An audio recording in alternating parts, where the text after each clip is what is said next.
Good morning, everyone. As you're joining us, please remember to mute yourself if you're not speaking. Thank you.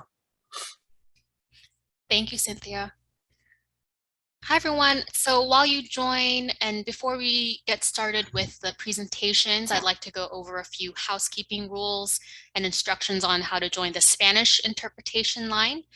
So first and foremost, as Cynthia said, please keep yourself muted during all presentations and when you're not speaking, please mute yourself as you join the workshop. If you would like to ask a question or make a comment during the presentations, you can do so by raising your hand. I would have told you to stop and get milk. Sorry, please put yourself on mute. Thank you.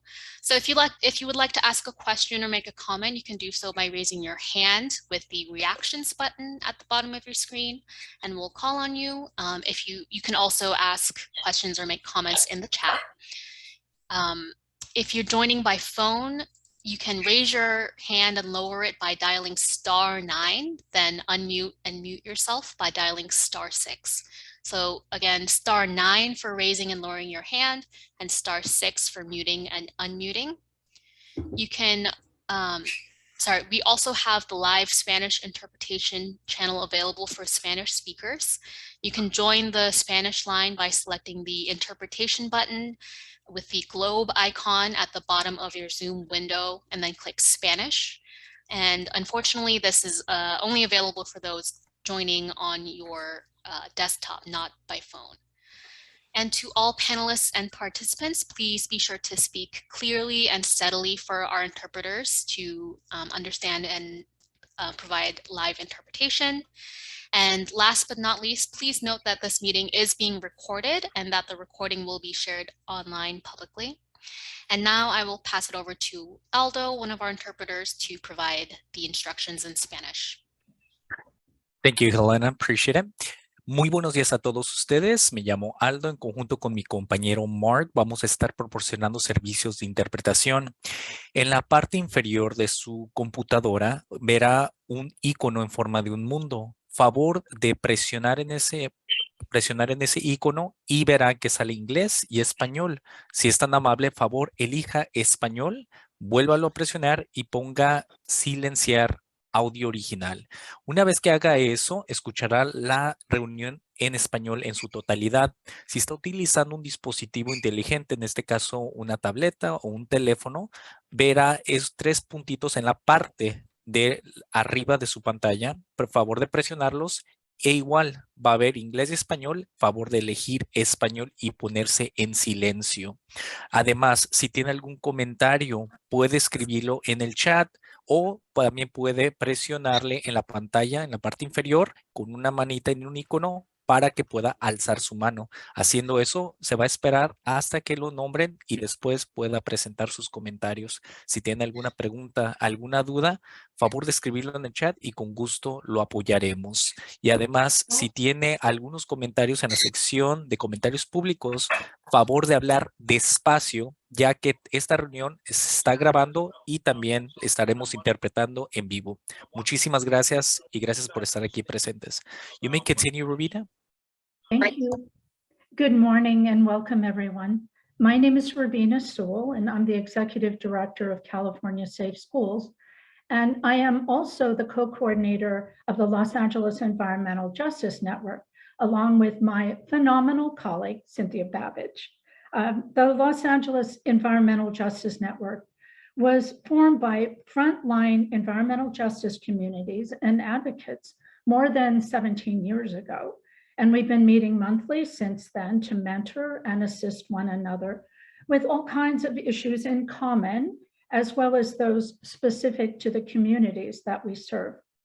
We've worked together on toxic tours, ground truthing projects, groundwater convenings, rulemakings, policy and legislative issues, as well as our environmental justice enforcement symposiums for the past 8 years.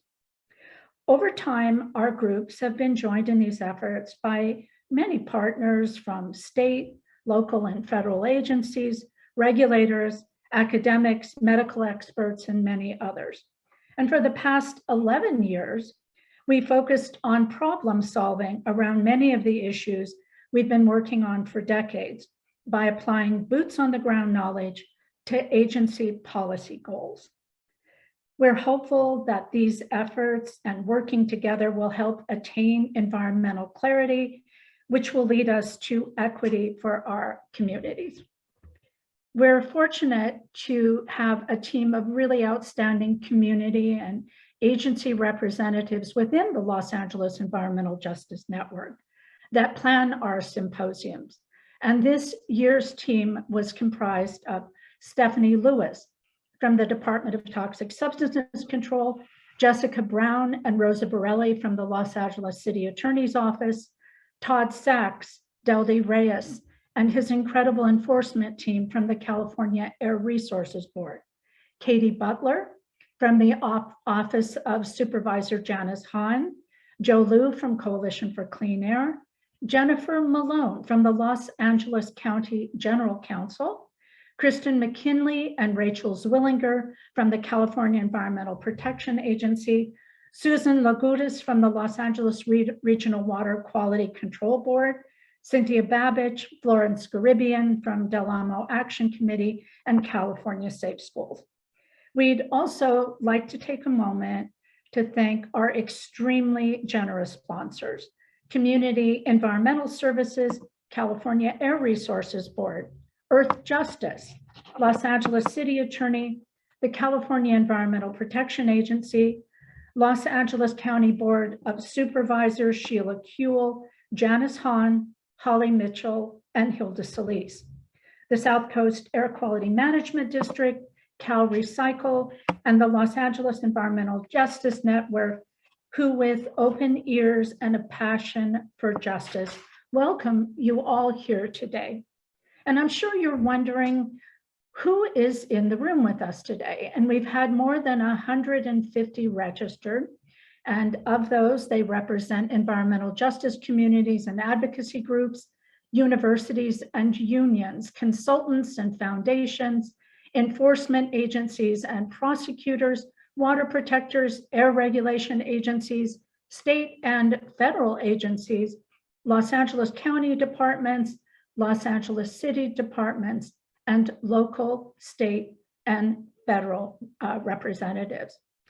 It's now my great honor to introduce you to today's moderator, Angela Johnson-Mazaros. For more than 30 years, Angela has used a range of tools to enhance the health, safety, and quality of life in communities impacted by environmental hazards, including providing technical assistance to community members to support their effective advocacy on behalf of their communities, litigation, legislation, drafting, and policy advocacy, and media engagement. Angela is the managing attorney for the Community Partnerships Program for Earth Justice that's located here in Los Angeles. And Angela holds both a degree in philosophy and a law degree from the University of Southern California. She is a member of the California State Bar, and she is the proud mother of 2 children. She is a true champion for change and someone who truly every day makes our world so much better. So please join me in welcoming Angela Johnson-Mazaros. Thank you, Angela. Good morning, everyone, and thank you, Robina, for that very kind introduction. I really appreciate it. I'm very grateful to be here with you all today to have the conversation that will unfold between now and 2 p.m. We've already talked a little bit about how to ask questions and engage during the conversation. Stephanie is going to be monitoring the chat for questions as they come up. And of course, you're also invited to raise your hand. And we will answer as many of the questions as we possibly can during the course of the day. But if you put your questions in the chat, then we'll be able to capture those for later and be able to get back to people or help to make connections depending upon what's needed in the, from the chat. And let me just pause for a second and remind folks to please remember to mute yourself as we go through the day. I want to give us a little bit of visibility into today's schedule. And then I want to provide some words to sort of set the stage as we move forward for the next part of our conversation. So we have planned 5 sections in today's 4-hour schedule. They will be concise and filled with information. But as we've already noted, today's conversation is being recorded, and I would invite you to revisit that conversation later in order to pick up some points or refresh your recollections of some of the things that people have said. And also, I will encourage you to take note of the people who are here, and we will follow up with that information later. And feel free to reach out to anyone that you see talking today in order to follow up, deepen your understanding, and deepen your engagement around these issues. So we're going to start out today with a video recording of Stephanie Pincel, who's going to lay out I'm going to go through the whole agenda here, who's going to lay out some overall points for today. Then we'll transition into a conversation around why this is important. We'll transition from that conversation into one about the existing landscape for land use and the opportunities and constraints. We'll talk about cumulative impacts and what its role is in harming or protecting communities. And then we'll finish the day with a conversation about community-driven science and how community members can fill gaps in existing understanding of what's really happening in people's communities. So you might ask yourself, why is the Environmental Justice Environmental Enforcement Symposium dedicating an entire workshop to questions about land use? And the reason is because land use is really the front line. It's the front side of what we end up experiencing on the back end. That is, decisions we make about land use, where people live, how industry and other sources are situated in the landscape, end up driving community experiences, and then thereby end up driving the need for deeper and more robust enforcement. Further, the way we think about and understand and situate land use in decision-making also constrains or opens the opportunity for protection on the enforcement side. So we're thinking about land use in the context of enforcement because land use allows us to stop enforcement actions before they begin. It also allows us to eliminate problems, and elimination of problems means we have safer, healthier communities. So as we move into the day, we asked our panelists to think about 3 things. And at the end of the day, we hope you will have visibility into the following. We hope that you understand why it's important to understand and think about land use, even in the context of enforcement. We hope that you understand what are the constraints of the existing land use approaches and how land use is impacted by things that go beyond land use decisions. We hope that you understand how a community might use its resources to impact and enforce land use conditions. And we hope that you understand how the current approach to cumulative impacts harms communities and options that we have for making things better. We're going to transition now into the video from Stephanie Pincel. Throughout the day, as we start a new panel, we will drop the biography of the panelists into the chat. And we encourage you to use the chat not only to understand more about our panelists, but also to engage in conversation amongst yourselves and to ask questions to us for later. So with that, here is the video from Dr. Stephanie Pincel.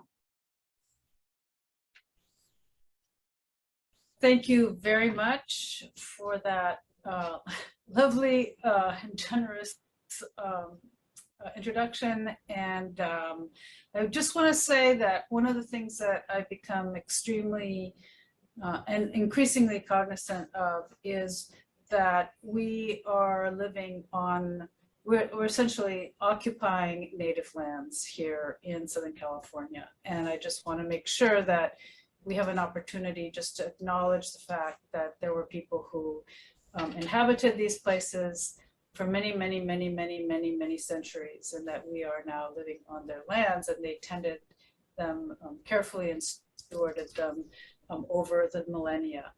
So in light of that, actually, I think the whole question of land use becomes even more poignant and more important to consider and to really engage with, because everything we do with land, how we develop land, where we live, and the infrastructure really has an enormous ripple effect on everything else, whether it's transportation or housing or air pollution or toxic exposure and so on.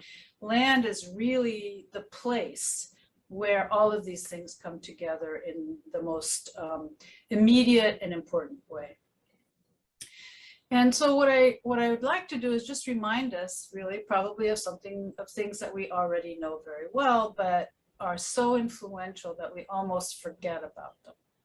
And that is, first of all, land use in the United States is generally the purview of local governments. So everything we see around us has been permitted in one way or another, or planned in one way or another, and then permitted by local governments.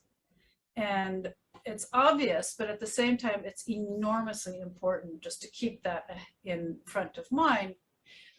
But at the same time, these local governments have very little authority, except over land use.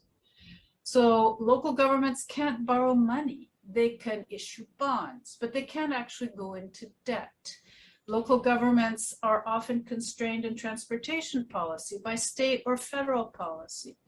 Local governments are often constrained in energy policy because they don't have the authority to do a lot of things, unless, like in LA, we have a municipal utility. So while land use is the purview of local governments, many, many, many other things are not. And so it creates this very difficult, I would say, situation for local governments, because it happens to be land use, the foundation of their one and only real revenue apart from fees, and that is taxation. So how land becomes zoned is incredibly important to revenue.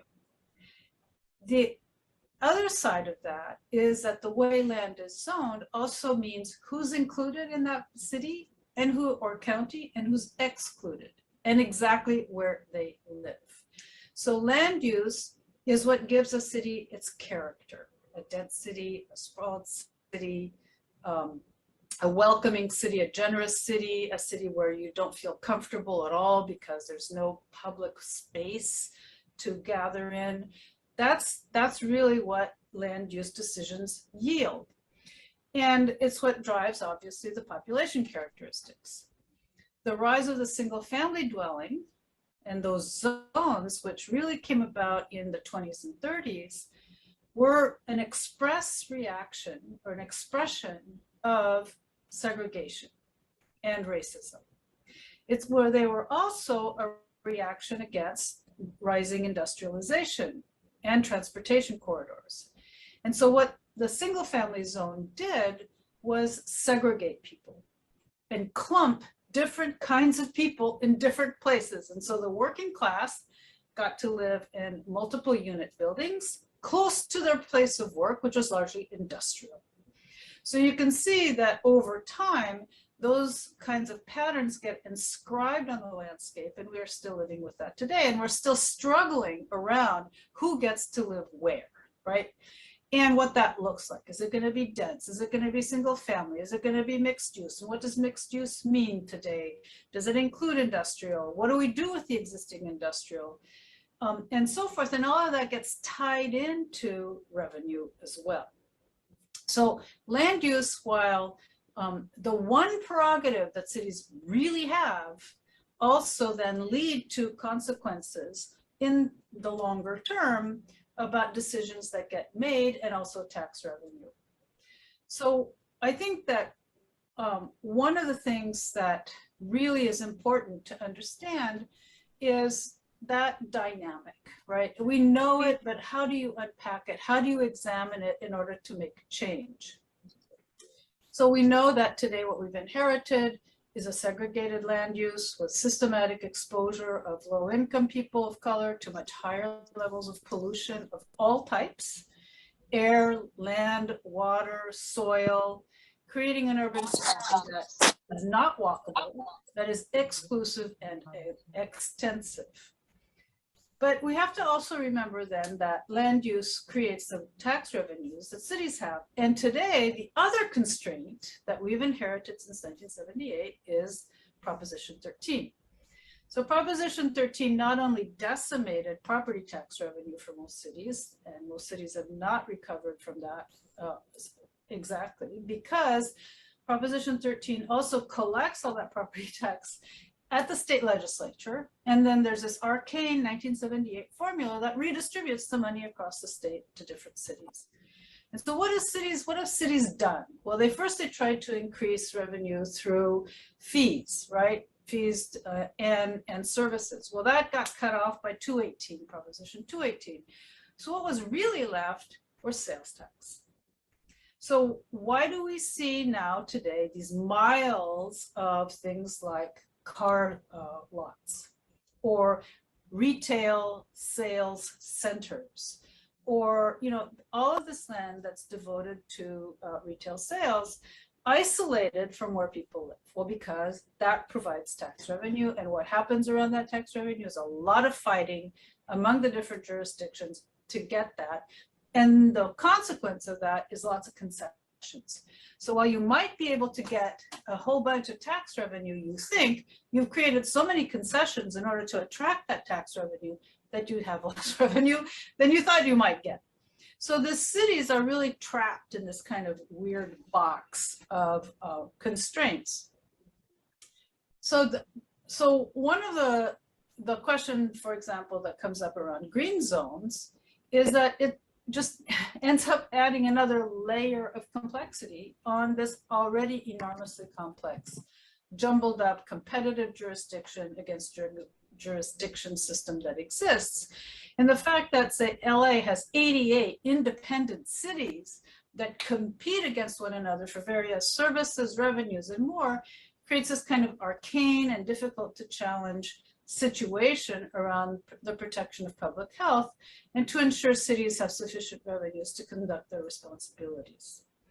No one city wants to think about merging with another city because they might lose out on their authority over their land use. But actually, if you think about it, wouldn't it make a lot more sense for the poor, disenfranchised cities of South LA to merge into one big city and maybe have an opportunity to really change things dramatically at that level? That, of course, is a very difficult idea for cities to get their heads around, and also the people, because that city now has an identity, and you have an identity as living in that city. So it's a really hard nut to crack. So just to conclude with this rather rapid run through all of these kinds of strange constraints that have built up over the past 100 years or so, I would suggest that really one of the most profound things that we need to do is to continue to try to reform Proposition 13 and at least create a split tax, because commercial and industrial properties have found a way to shelter themselves from progressive taxation increases upon sale, whereas homeowners have not. I don't know what the real estate investment trusts are going to be doing, but I bet you anything they're going to shelter themselves from any increased tax revenues as well. So we really have to begin to address taxation and urban city revenue. I would argue that cities should be able to borrow money as well, as long as they're not run in a corrupt way, but that's, that's another hurdle. So that's one thing. I think we do need to contemplate merging small cities and getting them to be a little bit more robust so that they can actually have enough revenue altogether to begin to provide the services needed, and to really think about establishing green zones without one trading off a green zone against another one and competing around who's going to be implementing them or not implementing the green zone. And finally, we really need much stronger environmental protections and regulations embedded in the general plans. If you look at the general plan guidelines, there are 7 of them. They date from basically the 1970s. And we know that lots and lots of things have changed. CEQA is still the only tool in town, and it's weak, and it was not developed to deal with environmental issues in cities. It was really developed to try to protect open spaces from sprawl, and to try to take into consideration the environmental impacts of that kind of land use. And it's inadequate, really, for the kinds of densification questions or pollution questions or questions like that within the city. We can do this, but we need to remember to pay attention to land use and not and see how land use becomes the real organizing and centralizing platform upon which we can actually move forward to address the kinds of issues that so many communities are facing today, particularly poor communities, communities of color, and places where we have plopped down all the things that we didn't want to see in the white single-family zones. So thank you very much, and I look forward to hearing from my panel colleagues, whom I'm sure will have an enormous amount to add to my brief comments. Thanks for inviting me. I'm very thrilled and honored to be here.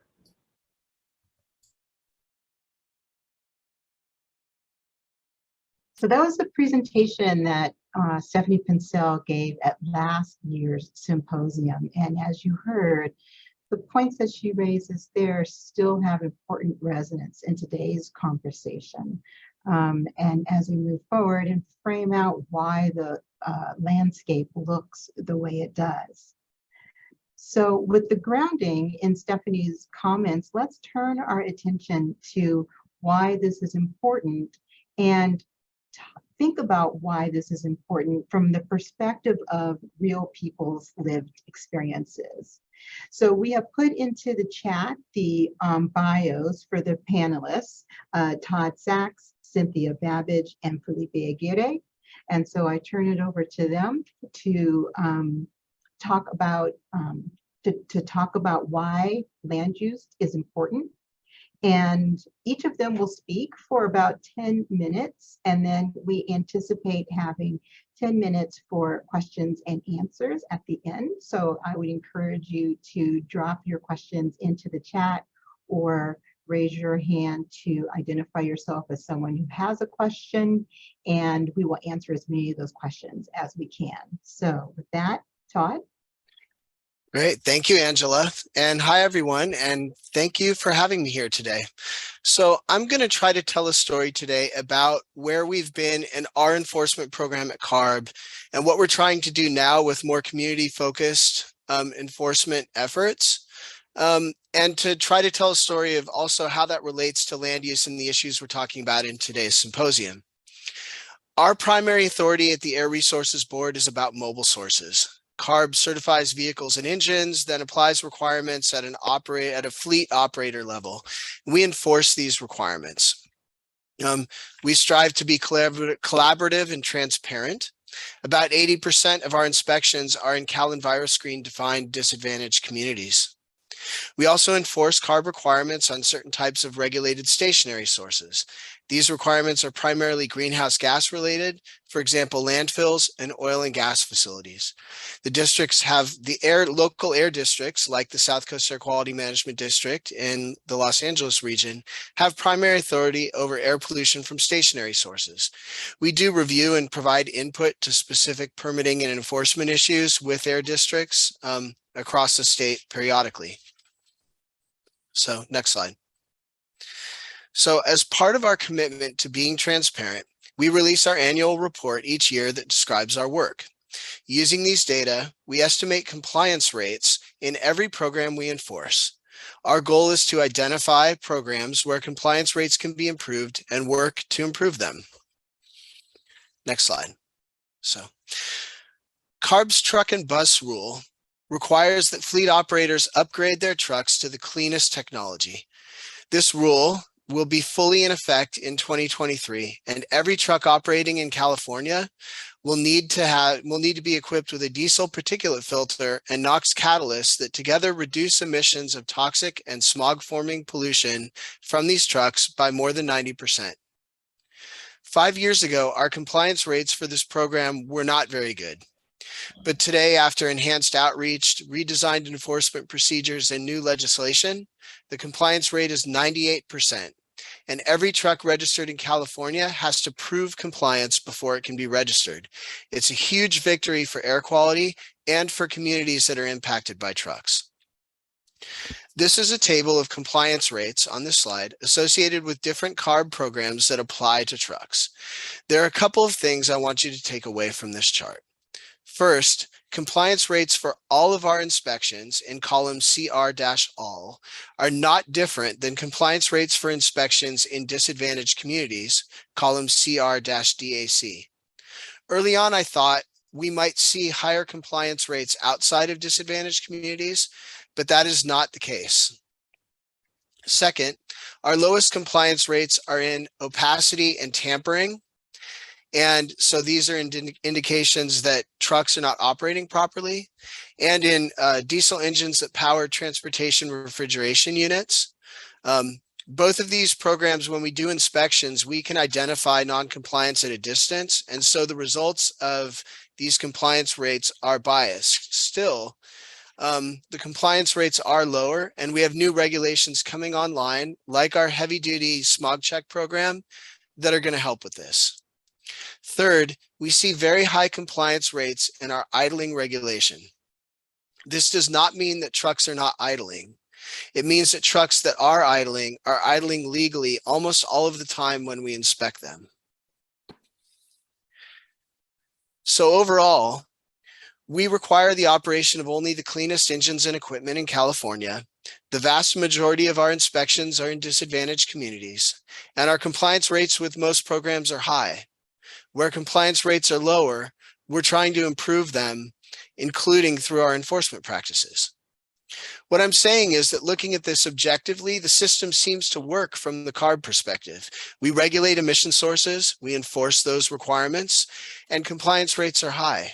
We actually see emissions declining in the atmosphere over time, and it's a great story.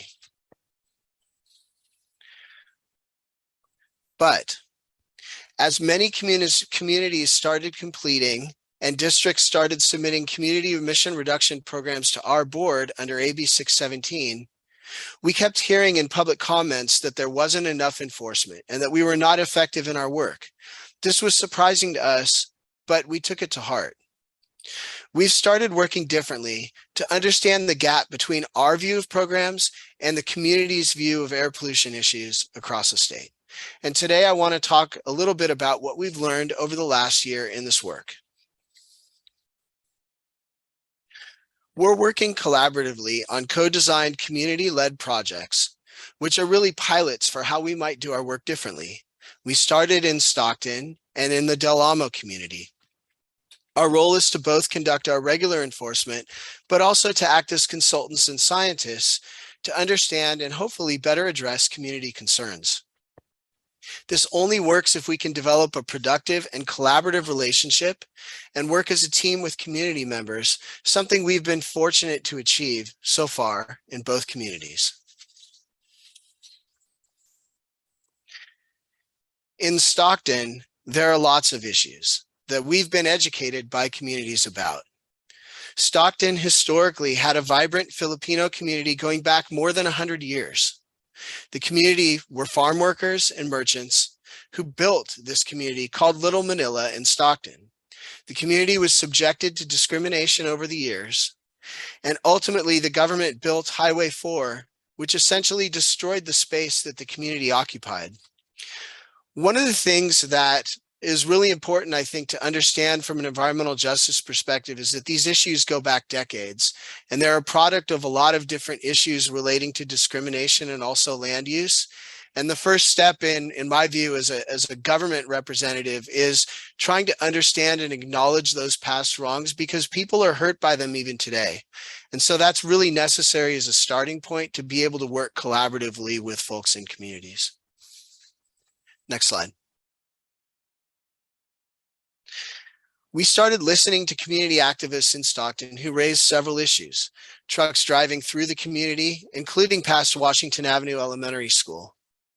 The community and CARB worked together. The community conducted truck counts, and we deployed license plate cameras, our truck field measurement system called Peaks, and we inspected trucks.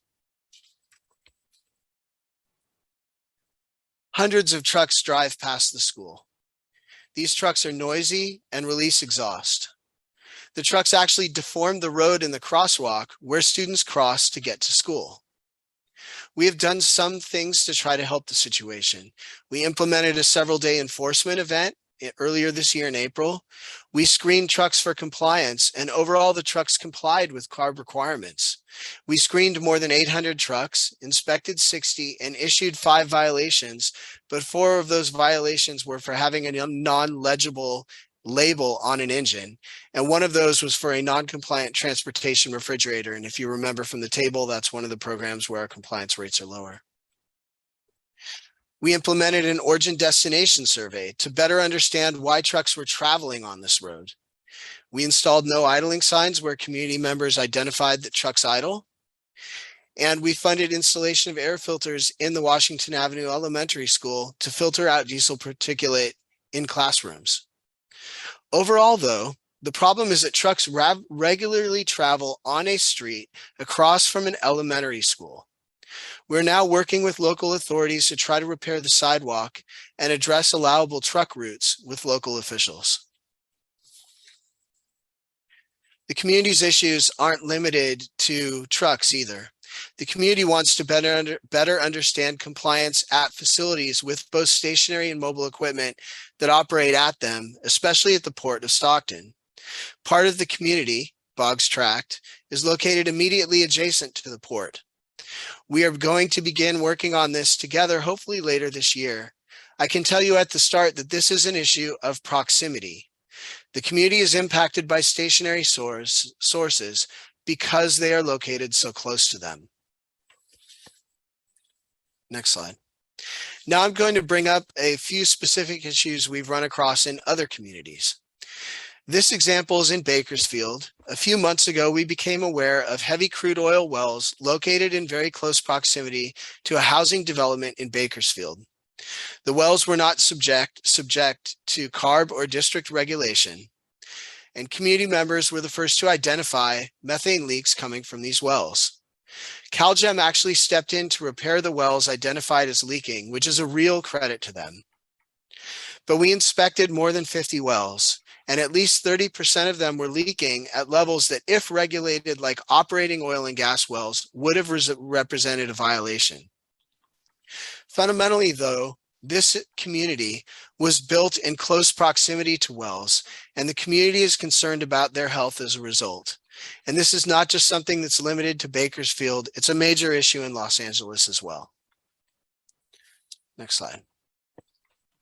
In another example, the community of Wilmington in Los Angeles, as most of you know, is located directly north of the Port of Los Angeles. Drum Avenue is a small street between Pacific Coast Highway and empty container yards to the north.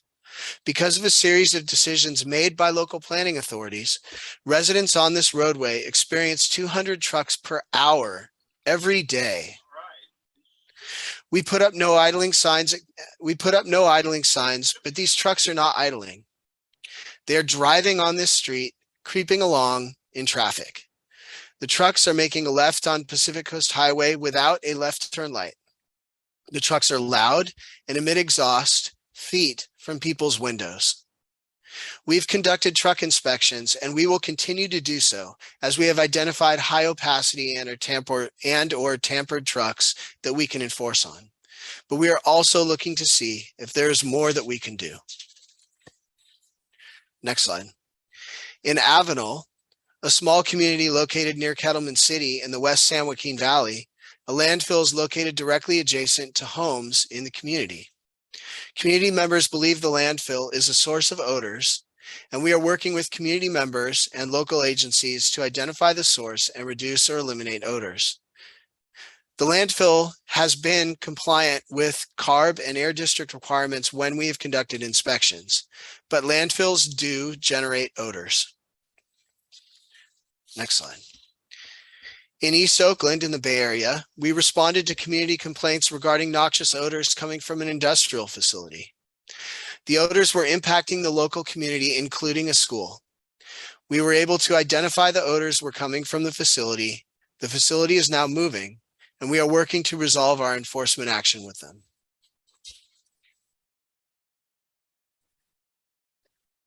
Del Amo is the second of the communities where we have built a partnership. In listening to the community, there are several warehouses that impact them and a new warehouse being built. The warehouses generate truck traffic that create noise and traffic along Torrance Boulevard, which in some cases is clearly impactful to the community. So we conducted 285 truck inspections in the community, primarily for idling, and finding a 98% compliance rate with our programs. Despite CARB compliance, trucks are creating periodically major issues in the community associated with traffic and noise. And the community was not really built for, and until recently wasn't all that impacted by trucks. But with the addition of these new warehouses, there's an increasing amount of truck traffic in the community. And so we're working to see what more we can do to impact this situation. One of the things we did was to work with community representatives to conduct a pilot screening noise survey in front yards of houses. Working with the community, we selected several residences and measured noise over 30-minute periods using several measurement instruments, including iPhones equipped with an application to measure noise. Houses on Torrance Boulevard experience are just very loud. Noise reduces with distance away from the source, and clearly noise levels will be different inside than outside. So measuring in people's front yards is not necessarily representative of what people experience inside their house at all. But clearly there are noise impacts here caused by traffic, so much traffic so close to houses. And I would note that the issues we're seeing on Torrance Boulevard are not unique. These traffic sounds are ubiquitous across Los Angeles, especially on arterial streets that have significant truck traffic and significant vehicle traffic overall. Next slide. And now there's a new warehouse being built right next to these houses and right next to houses on Torrance and Normandy, where community members are already concerned with traffic, noise, and emissions. We're looking at doing everything we can to ensure compliance and minimize impacts on the community. But fundamentally, all of these issues are land use issues. So what have we seen in Del Amo? This is a community of people, some of whom have lived there for 50 years, and they've seen change. They've seen a Superfund site in their backyard, houses being bought out, and now they're being increasingly impacted by trucks because warehouses are in some cases literally being built in their backyard.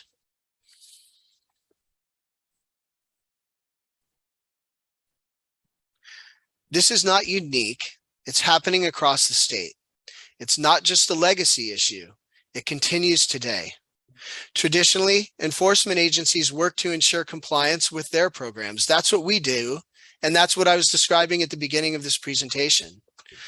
We have done so, and our programs are effective at achieving our air quality goals. Communities across the state are saying, don't just help yourself by ensuring compliance with your programs in talking to government. I think they're saying, create and enforce programs that work for us.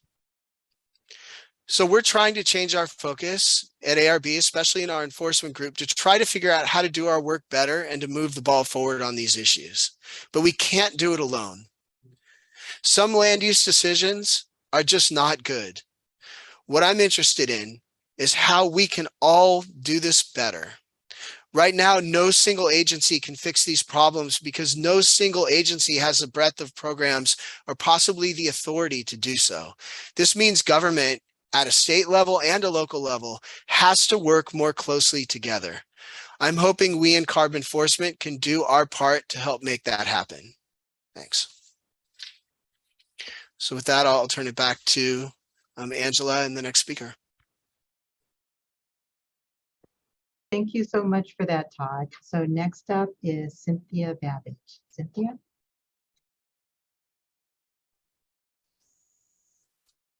Thank you. I have to turn off my camera for connectivity issues. I'm Cynthia Babbage, and I'm director of the Del Amo Action Committee. We believe everyone deserves a healthy and safe community to live in, and we also believe that policy changes that promote environmental justice will lead to healthier communities. Slide 2, please. In 2010, we conducted some ground truthing. And, what's the good of doing ground truthing if nobody makes any changes to the hazardous conditions observed?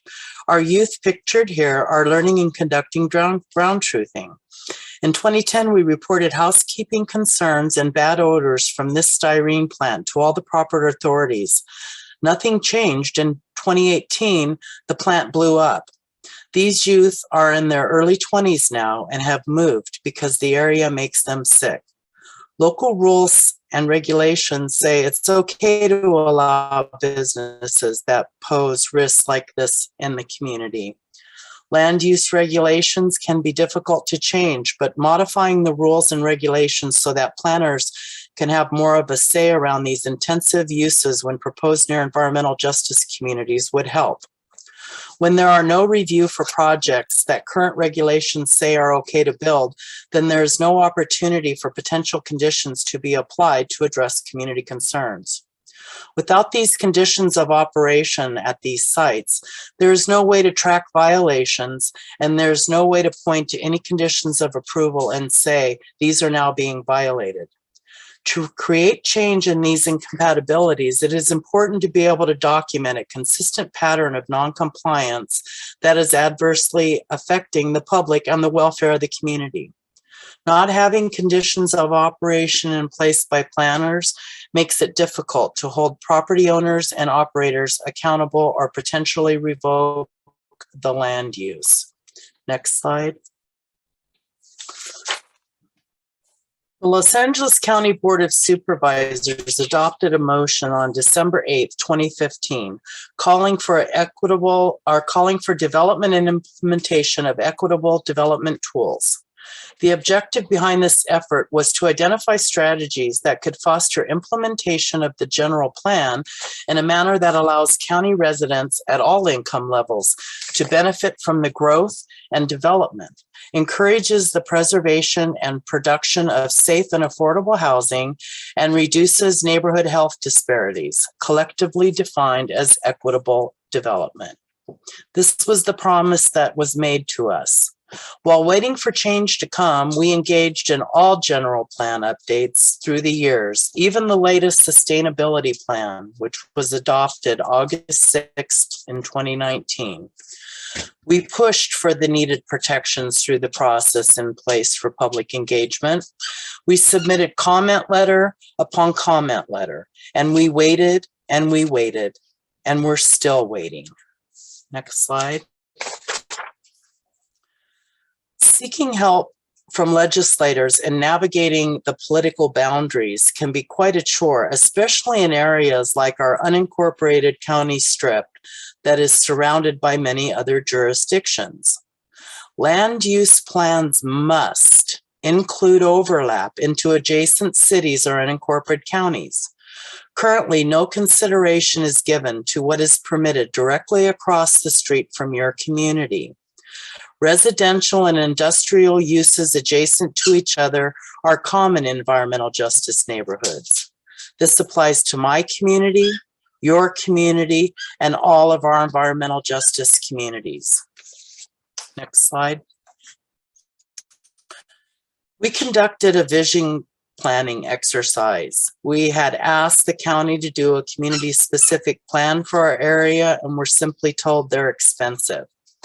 In our vision plan, we began by identifying who we are, what our community means to us, and what we want to preserve. We seek to change incompatible land uses in and around our community, leading to healthier lives. We are focused on implementing a community vision that builds on the foundation we have created with pride and honor. We wish to ensure future generations have a healthy place to grow, live, and thrive. Our community is comprised of multi-generational families of all ages, which contributes to a healthy community structure. We wish to preserve our cultural identities. We wish to preserve the feeling of community that is enhanced by our single-family housing residential areas. To do a vision plan, it's a good idea to think about what you will use your plan for. What's your goal? Taking action equals community empowerment. Collaboration equals breaking the silo of working in isolation. Don't be invisible. Assemble your team to include community leaders, experts, and like-minded agency and political representatives. Get educated on current plans and needed planning structure changes. Seek resources to support community involvement, like a place to meet, refreshments, and stipends as a gesture for their time. What is out there to use as guidance? No need to reinvent the wheel. We use the Florence Firestone Community Plan as our blueprint. Communities building on the work of other communities. We hope others look to our plan as an example too. Educate others. No one understands environmental burdens like those living with them. Work with stakeholders to create the plan and identify missing information, like gaps in community baseline data. Document the problems and community-based solutions in your plan. Creating a blueprint for collaborations and problem solving leads to plan implementation. Next slide.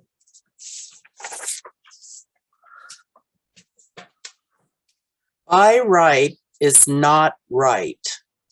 A huge problem we have is the redevelopment of legacy waste sites or problem sites from World War II that are adjacent and embedded directly in our community. In our vision plan, we chose specific areas based on site conditions, legacy contaminations, and land use incompatibilities in both jurisdictions of the city and county of Los Angeles. These areas are currently being targeted by brownfields developers with the intent to take advantage of the site's conditions, lack of jurisdictional overlap and oversight, meaning the identification of incompatibility and surrounding land use plans, as well as areas where plans are currently being updated.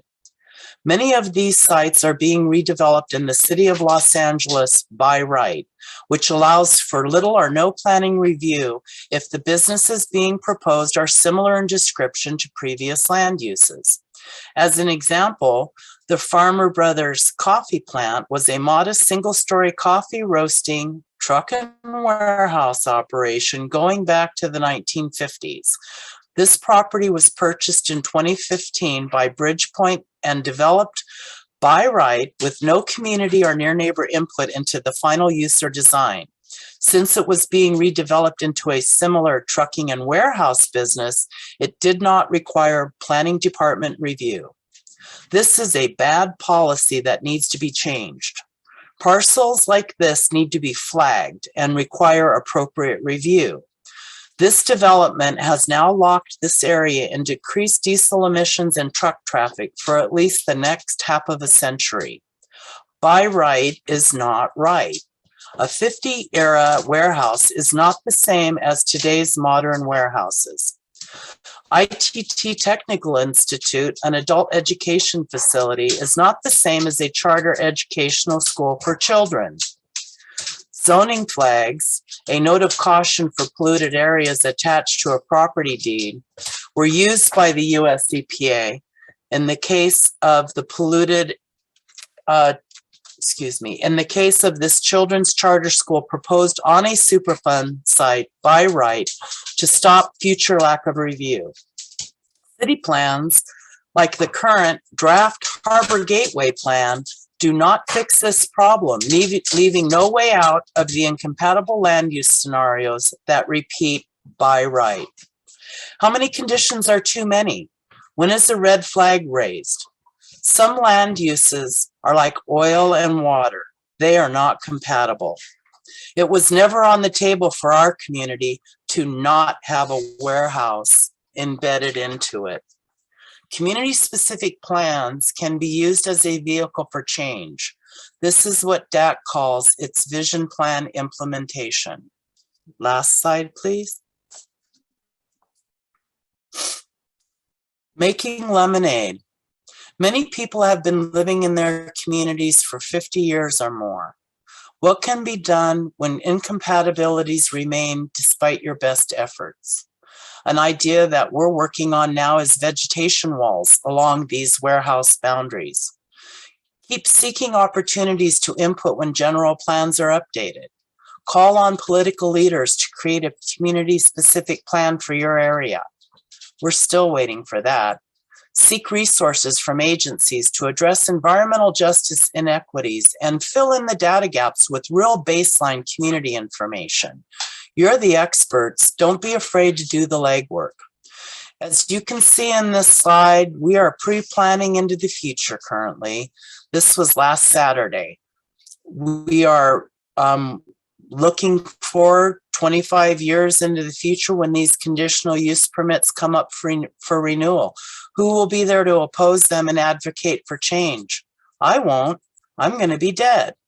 So youth capacity building is so critical. We must teach the next generation in preparation for opportunities for change.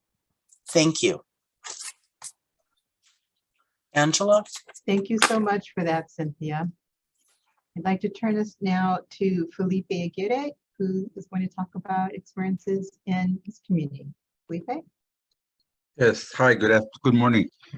Comité Pro Uno is a Maywood-based organization dedicated to advocating and organizing for environmental justice in Southeast Los Angeles.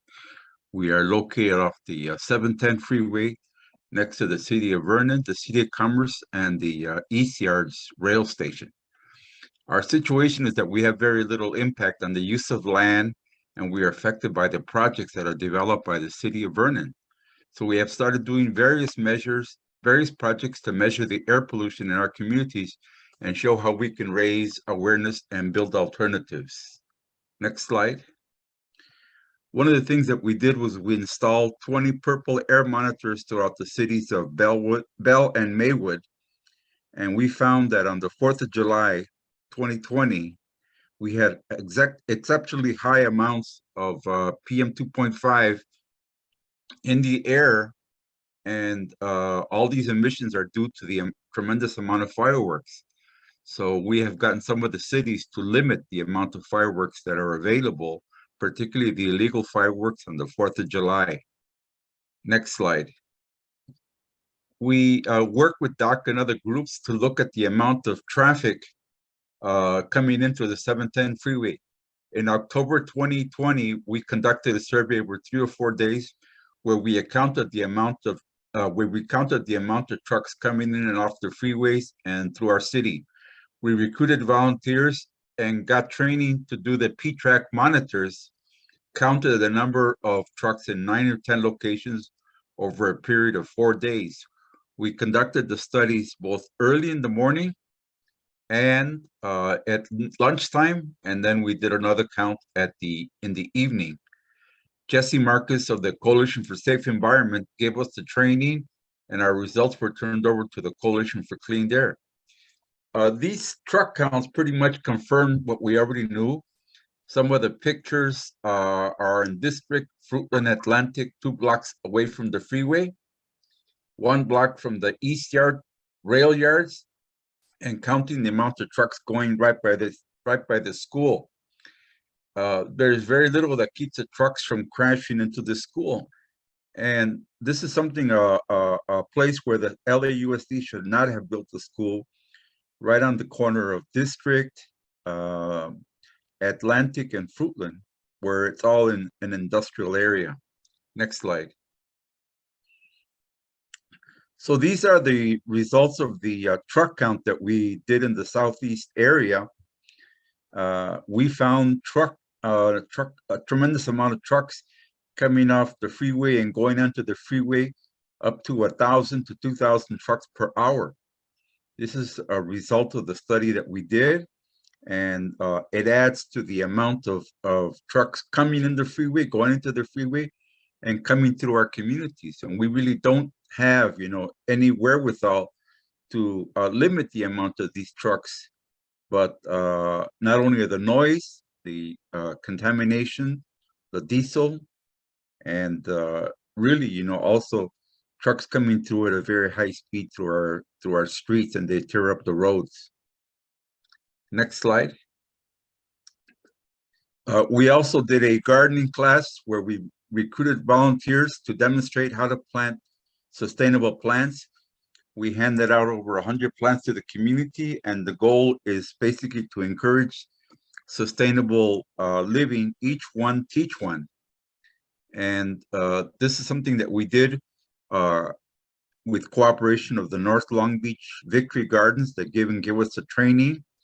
And we have maintained these gardens in the communities of people, planting and also doing vegetable gardening. Next slide. We work with the owner of the local Chevron to tear out the green grass that he had growing on the side of his gas station. We recruited 20 volunteers over 2 weekends, and we took out all the grass and we planted sustainable plants. And then we also got plants from the Tongva indigenous people, and we made a little Tongva garden, which we later had shown to the community, and it's available for you to see on the corner of the street Slauson and King in the city of Maywood. This is a project to show that we can plant and work with the businesses to be able to conserve water. Next one. And we also did a health survey called a Casper, which we just recently did earlier this year, which we recruited volunteers, and we went out and surveyed 210 homes, and we found a tremendous amount of problems that we sort of suspected, but we really wanted to be able to prove, that these issues are there. And we found a high amount of diabetes as one of the medical conditions. We had previously done very informal studies, but doing this project within a certain framework, asking certain questions, working with the LA County Department of Public Health, working with Coalition for Clean Air, and working in coalition with 4 other environmental justice groups, basically gives a little bit of validity to some of the things that we've thought about, and now we want to be able to prove them, to be able to make changes, in our community. Like I was saying earlier, a lot of the projects in this community are not projects that we have initiated. Basically, they're projects done by the city of Vernon, which is a small city, only 100 residents, but probably about 5,000 businesses operating there from early in the morning till late at night. And we just find out about the projects after they are already built, and we're trying to find a way to have an impact on those projects that are happening in the city of Vernon. We're presently also right now fighting a project that has a ethylene oxide plant called Sterigenics located maybe like 2 blocks from Maywood Elementary School, right where we did the truck count. And we are trying to develop projects within our community, not just to fight against these polluters, but also educate our community and find alternatives for people to resist. So is there another slide, please? Was that the last one? And thank you for your time. Thank you very much, Felipe, for sharing your experiences. We have some time now for questions. If folks have something you want to drop into the chat, or if someone would like to raise a hand to ask a question to one of our panelists. Well, while people are contemplating their questions and thinking about how, of all the things you could ask, how do you ask one concise question? I'll start us off with the question. So I'm interested in hearing a little bit more about all these partnerships that each of you, Todd, Cynthia, and Felipe, have raised, and hearing just a little bit more about how you think about partnership and how someone might take steps to engage in a partnership, whether with another community group or with an agency. So I don't know if one of y'all have thoughts about that. I guess I can start. We are definitely interested in working with additional communities across the state and especially in Los Angeles. I think that a lot of the communities that, you know, there are a number of communities that were selected for AB 617, and we're doing work in Southeast LA. We're going to be doing work in South LA. But I think there's a lot of places that have similar issues. And one of the things I would like our group to do is both bring our enforcement work to those places, but more importantly, I think work with community groups to better understand the specific issues that they're experiencing so that we can better tell the story going back to our board about what the issues are that we're seeing and try to come up with some ideas that will actually move the ball forward on trying to solve or address some of these issues. So if you're interested in working with CARB enforcement, definitely email me directly and I'd be happy to get you in touch with our staff and see if we can start the process. Great, thank you so much for that, Todd. And it would be awesome now that you've offered up your email if you would drop your email address into the chat. Cynthia, I see you raised your hand. Yes. So for us, I realize that people don't have all the secrets and they're hiding them from us, and only, you know, the good people get to know how to make change. And so for us, it's really important that we work with people like Todd and like a lot of you who are on the call today, people who are really trying. A lot can be done when there's a commitment to really looking at the issues for what they are and being honest about it. And that's really the way that I think we've been able to move forward. If there's an agency identified and they're important to work with and there's only crummy people there, we're going to pass. We got it. After 30 years, we kind of know what needs to be done. And if people want to come along and join in and make things better, awesome. We are your people to join. If not, we do not have the capacity to drag people around like an anchor. So I would just say, seek out those people that you see are being sincere and taking steps in the right direction, and support them because they'll support you in exchange. Great, thank you for that, Cynthia. And Lizette, I see that you dropped a question in the chat and your hand is raised. You want to go ahead and ask your question? Sure thing, thank you. Just speaking as a Southeast LA community member, I have found that it is difficult to kind of keep track of a lot of the projects that are being proposed in the city of Southgate, and I almost feel like I'm obligated to attend like the local council meetings and the planning meetings, because, you know, a lot of projects come up that don't, like, I'm not even really sure how these projects are even thought of, like building a multi-residential housing in super contaminated land, and nobody's there to question, like, how is this safe? How can we proceed with this? And it's really hard. You know, my background is as an environmental scientist. I work for environmental consulting firm, so I know what to look for. I know what agencies to look at. And so I'm curious to see how other people deal with these issues. I know, you know, land use is the topic, and so like, how do we bring that up locally besides, you know, being at every meeting? Because there, you know, unfortunately, not everybody in my community has this kind of training, this kind of knowledge, and it almost feels very, I mean, it sucks to say, because it is burdensome. You know, I also want to, you know, feel like there is more support. You know, I'm also a part of Communities for a Better Environment, so I do have their support. But at the same time, you know, everybody, there's just so much to keep track of as a resident.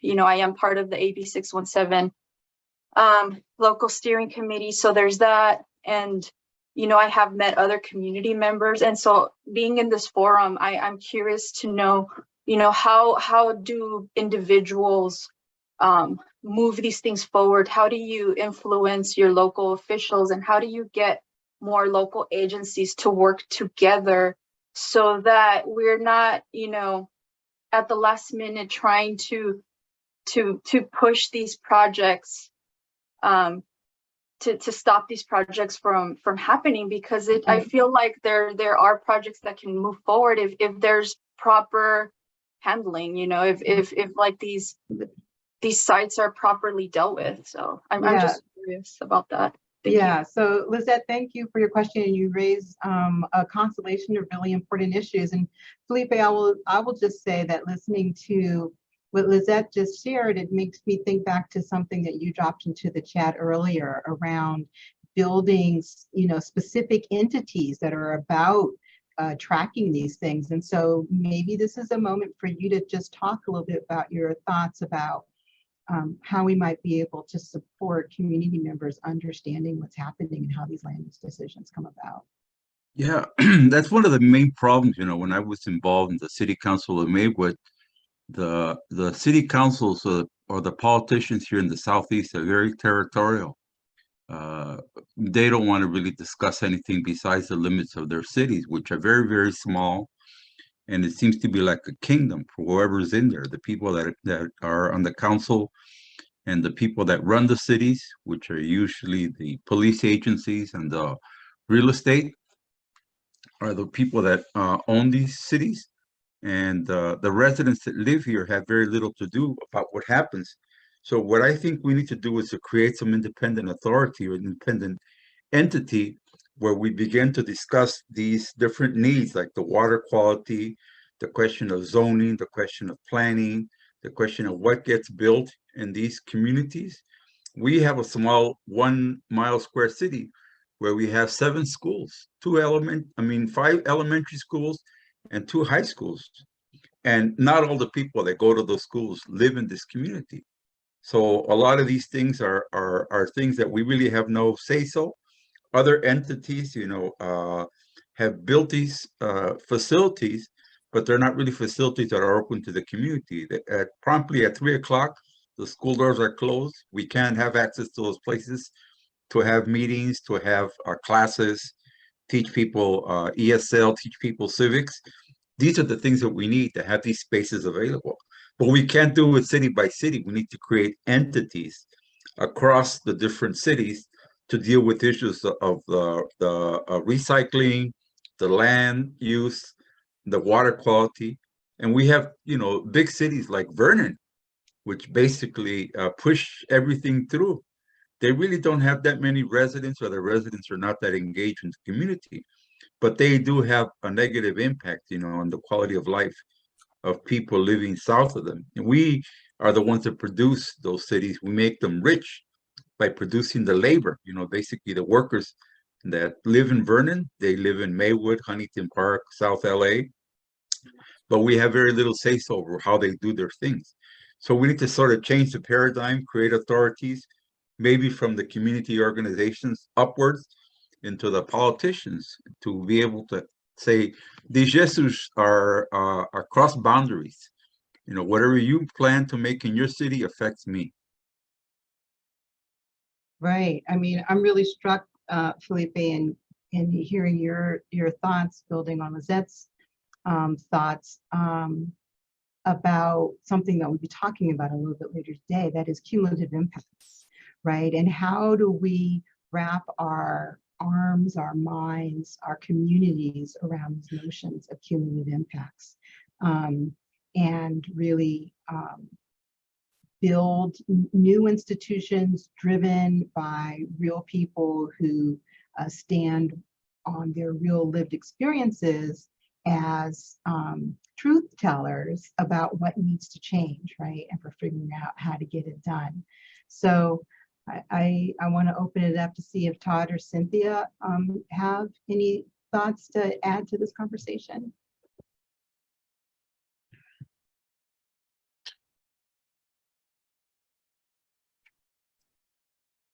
I was going to see if Cynthia wanted to go first. Oh. You go first, Todd. Oh, gosh. I think I'll respond. There's a question in the chat about, have you tried bringing different agencies together to work on community issues? And the answer to that, for us in Del Amo, for example, the South Coast Air Quality Management District enforcement staff who are really good are part of the team. LA County Public Health is part of the team and worked with us on the noise survey. So I do think there are opportunities to bring multiple agencies together, and that is something we would very much like to do. And so, again, put the invite out there that if you are part of a community and you're interested in working with us, we're interested in working with you. Send me an email, it's in the chat. But beyond that, I do want to highlight what Cynthia said, that, it's really part of what makes this successful is having the community and the agency staff working together in a collaborative fashion, and that requires a certain amount of buy-in on both sides. And so the mindset that I think that government brings to these types of partnerships is super important to make it work, because it is possible to bring multiple agencies into a room and have them, get bogged down in bureaucracy and that kind of thing. And I would like to avoid that. And I think we've been very lucky in the way that we've been working with the community groups in both Stockton and Del Amo, that the community folks have been super great to work with. And it's honestly been fun for us. And, it's been a learning experience for us. And I want us, and I want other agencies to experience that too. Thanks for that, Todd. Cynthia?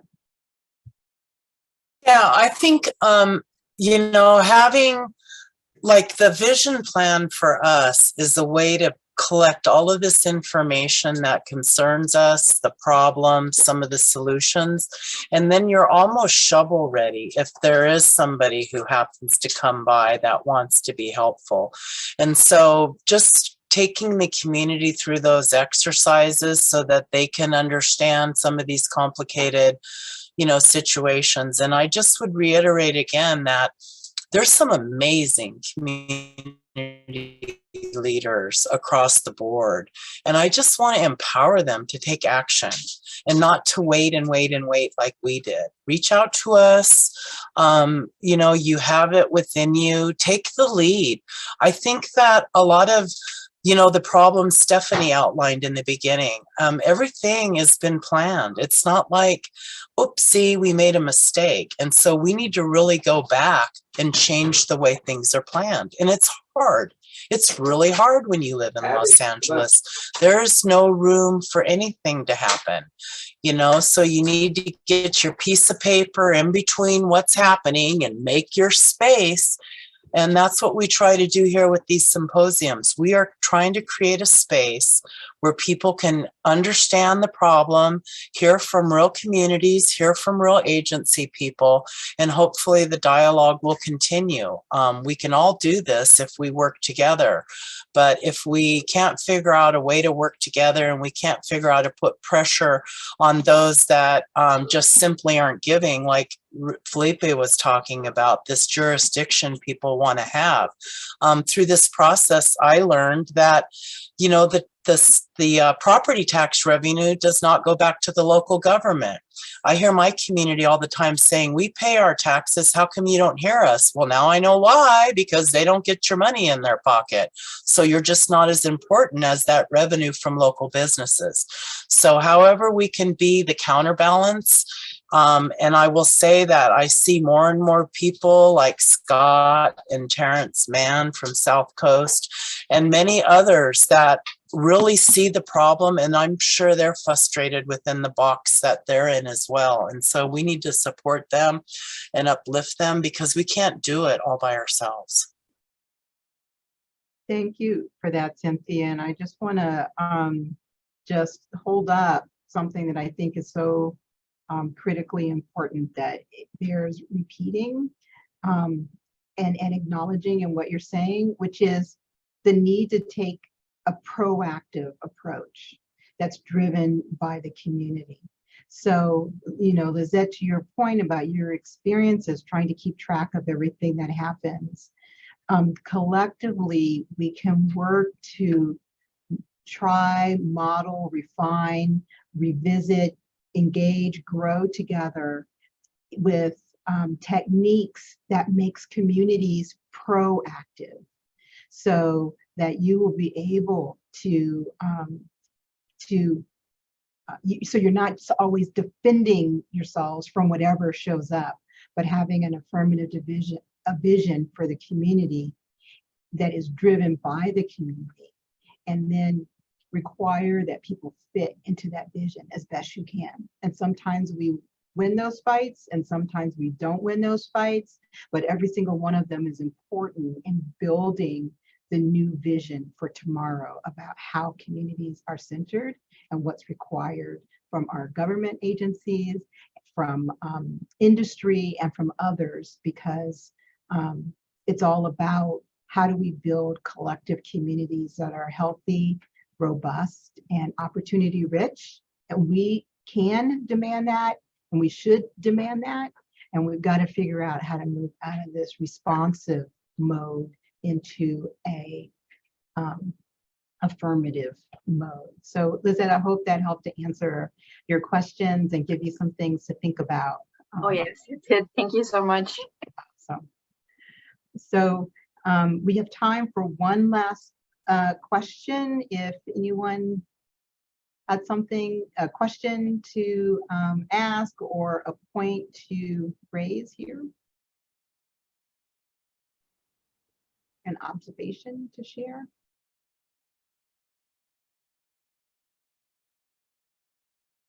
Okay, well, awesome. So I'm the moderator, so I get to ask a second question. So yeah, I'm also really curious in thinking about this broader question about how you, your experiences for Todd, Cynthia, Felipe, all of you, your experiences of that finding that first person to work with, like finding, you know, realizing you want to make change, knowing that you need to be in collaboration, and then thinking about how do I just kick that off?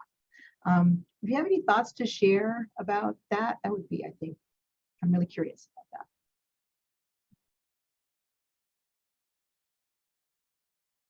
Todd? Yeah, I'm trying to think, but it's for us in both Stockton and Del Amo, it was built off in Stockton, for example, we had started working with some of the community representatives on some other projects, and then an opportunity came up to sort of work together on these truck issues and other issues that they were interested in. So it sort of grew organically based on trust we had developed over time on other projects. In the case of I'm working in Del Amo, I think actually I was on one of these last year and basically made a similar pitch to what I made today. And Cynthia raised her hand, and that's how it started. And we did a you know, like a tour in the community, just met down there and talked and tried to understand issues, and it grew from there. I think it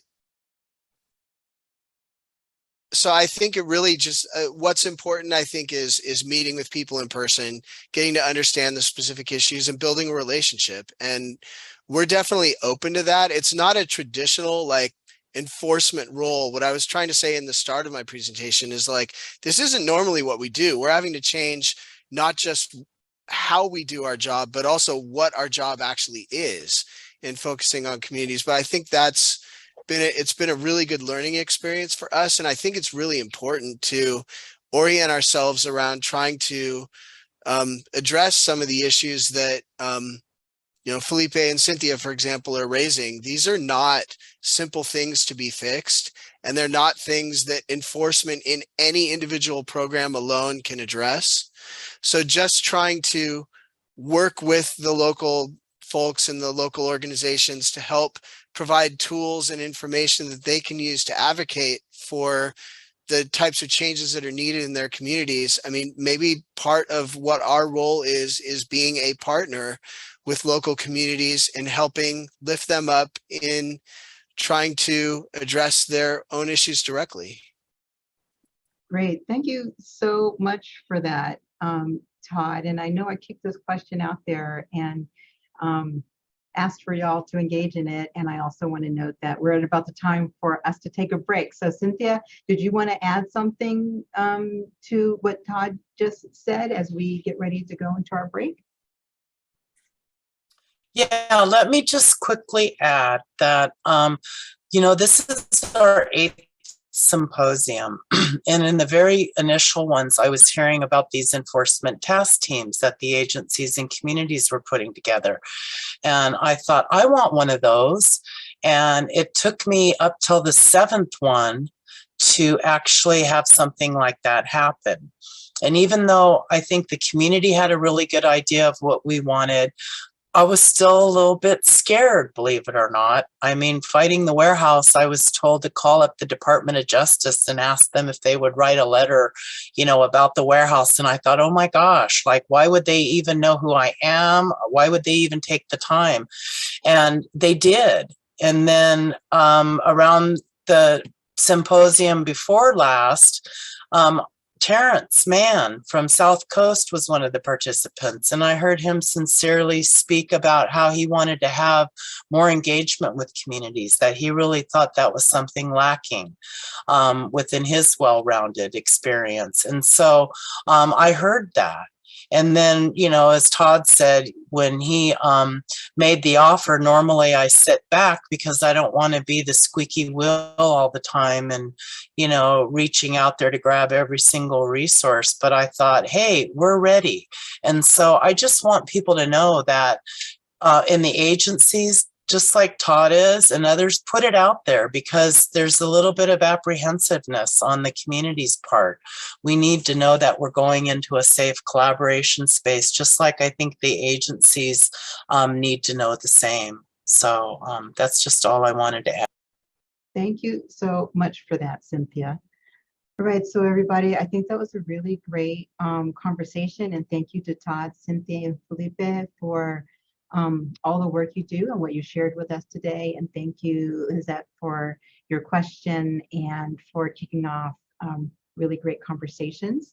We're going to take a break for about 10 minutes. Before we do that, I'm just going to say really quickly, so here are the quick takeaways that I took from that panel. The first one is, just building on my opening comments, by the time you get to the enforcement, the harm has already occurred. The second is, people can and do work together. And when that happens, you can change outcomes.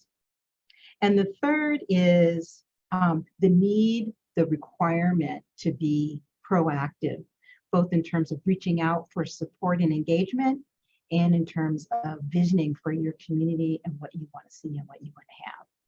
So with that, why don't we take about a 10-minute break? It's 33 minutes after the hour. So let's come back in 10 minutes. That's 11:43. I know it's an odd number, but I think we can all do it.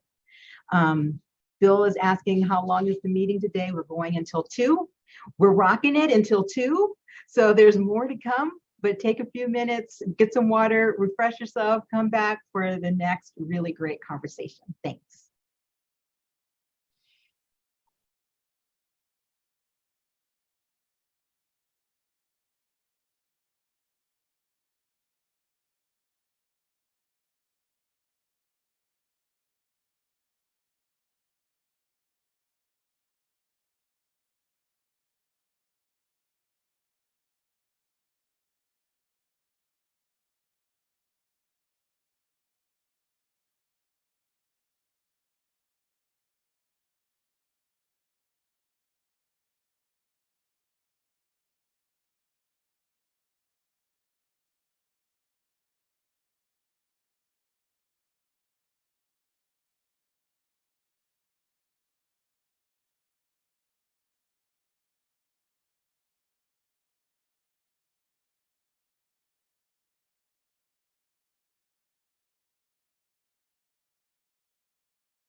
All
right.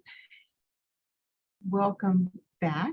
It is 11:43. And we are ready to start with the next section of today's workshop.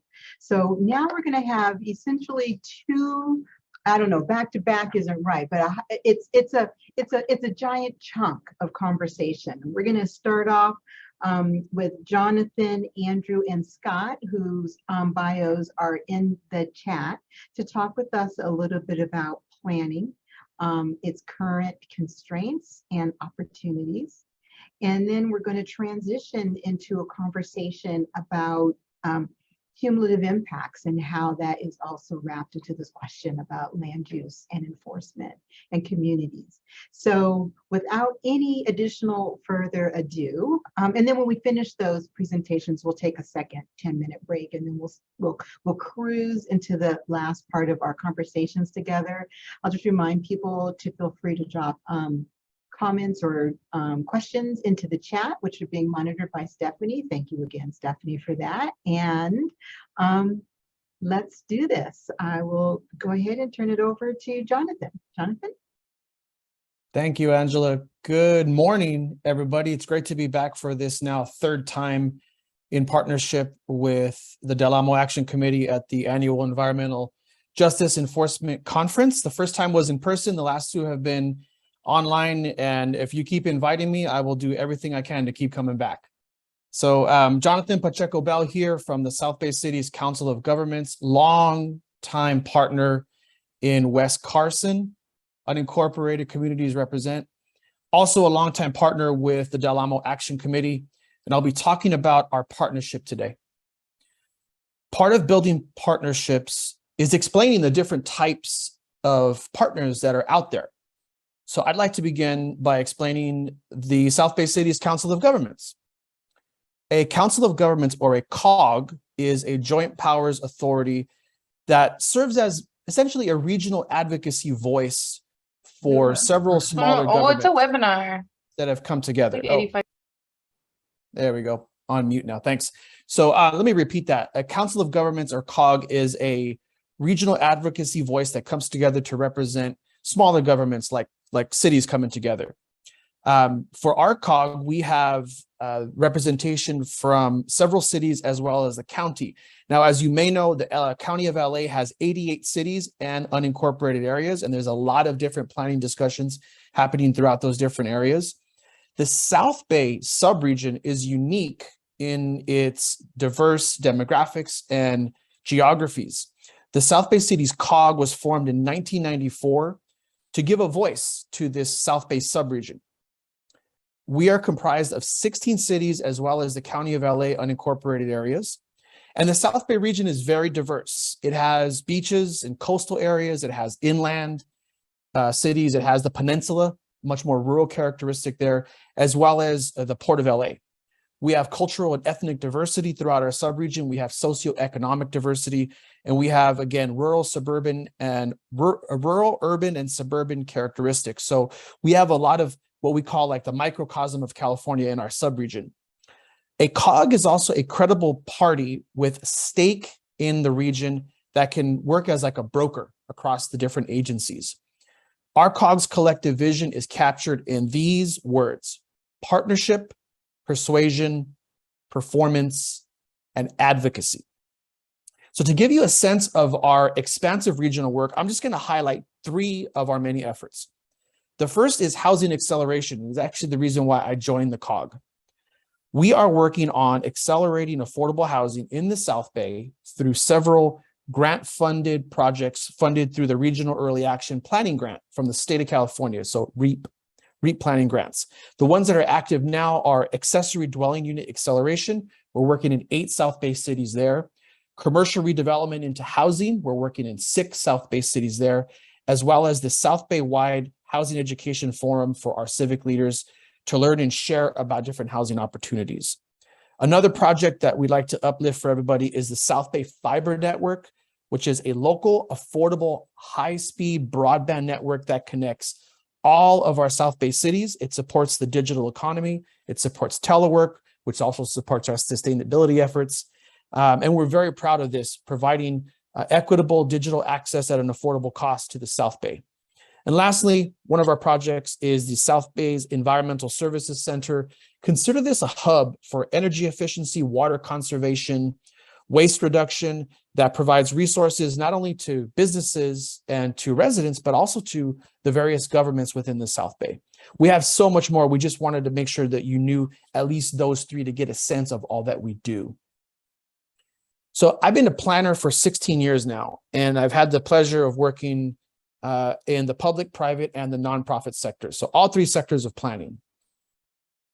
If I could distill the core of my work across all those sectors, it comes down to building authentic and meaningful partnerships in communities of color, especially in communities impacted by environmental justice concerns. I started, well, first as an intern at the City of Bell Gardens, and then I went on to work as a professional planner, first at the County of Los Angeles Department of Regional Planning, now called LA County Planning. I do see some LA County Planning names here. Great to see you and be in partnership with you again. When I was at LA County Planning, this is where I met Cynthia Babich. This is where I met the Del Amo Action Committee. This is where I met many of those fearless community leaders, those wonderful voices that Cynthia mentioned earlier. This is where I also got to work on the ground as a planner, on the ground. This is very important to the work that I've been doing in building those meaningful partnerships. And this is how I developed something new in urban planning. I call it embedded planning. Essentially, we start from the point of conventional planning being very much done from an office. We are oftentimes considered white-collar professionals and bureaucrats and technocrats doing a lot of technical analysis and research and writing from a desk.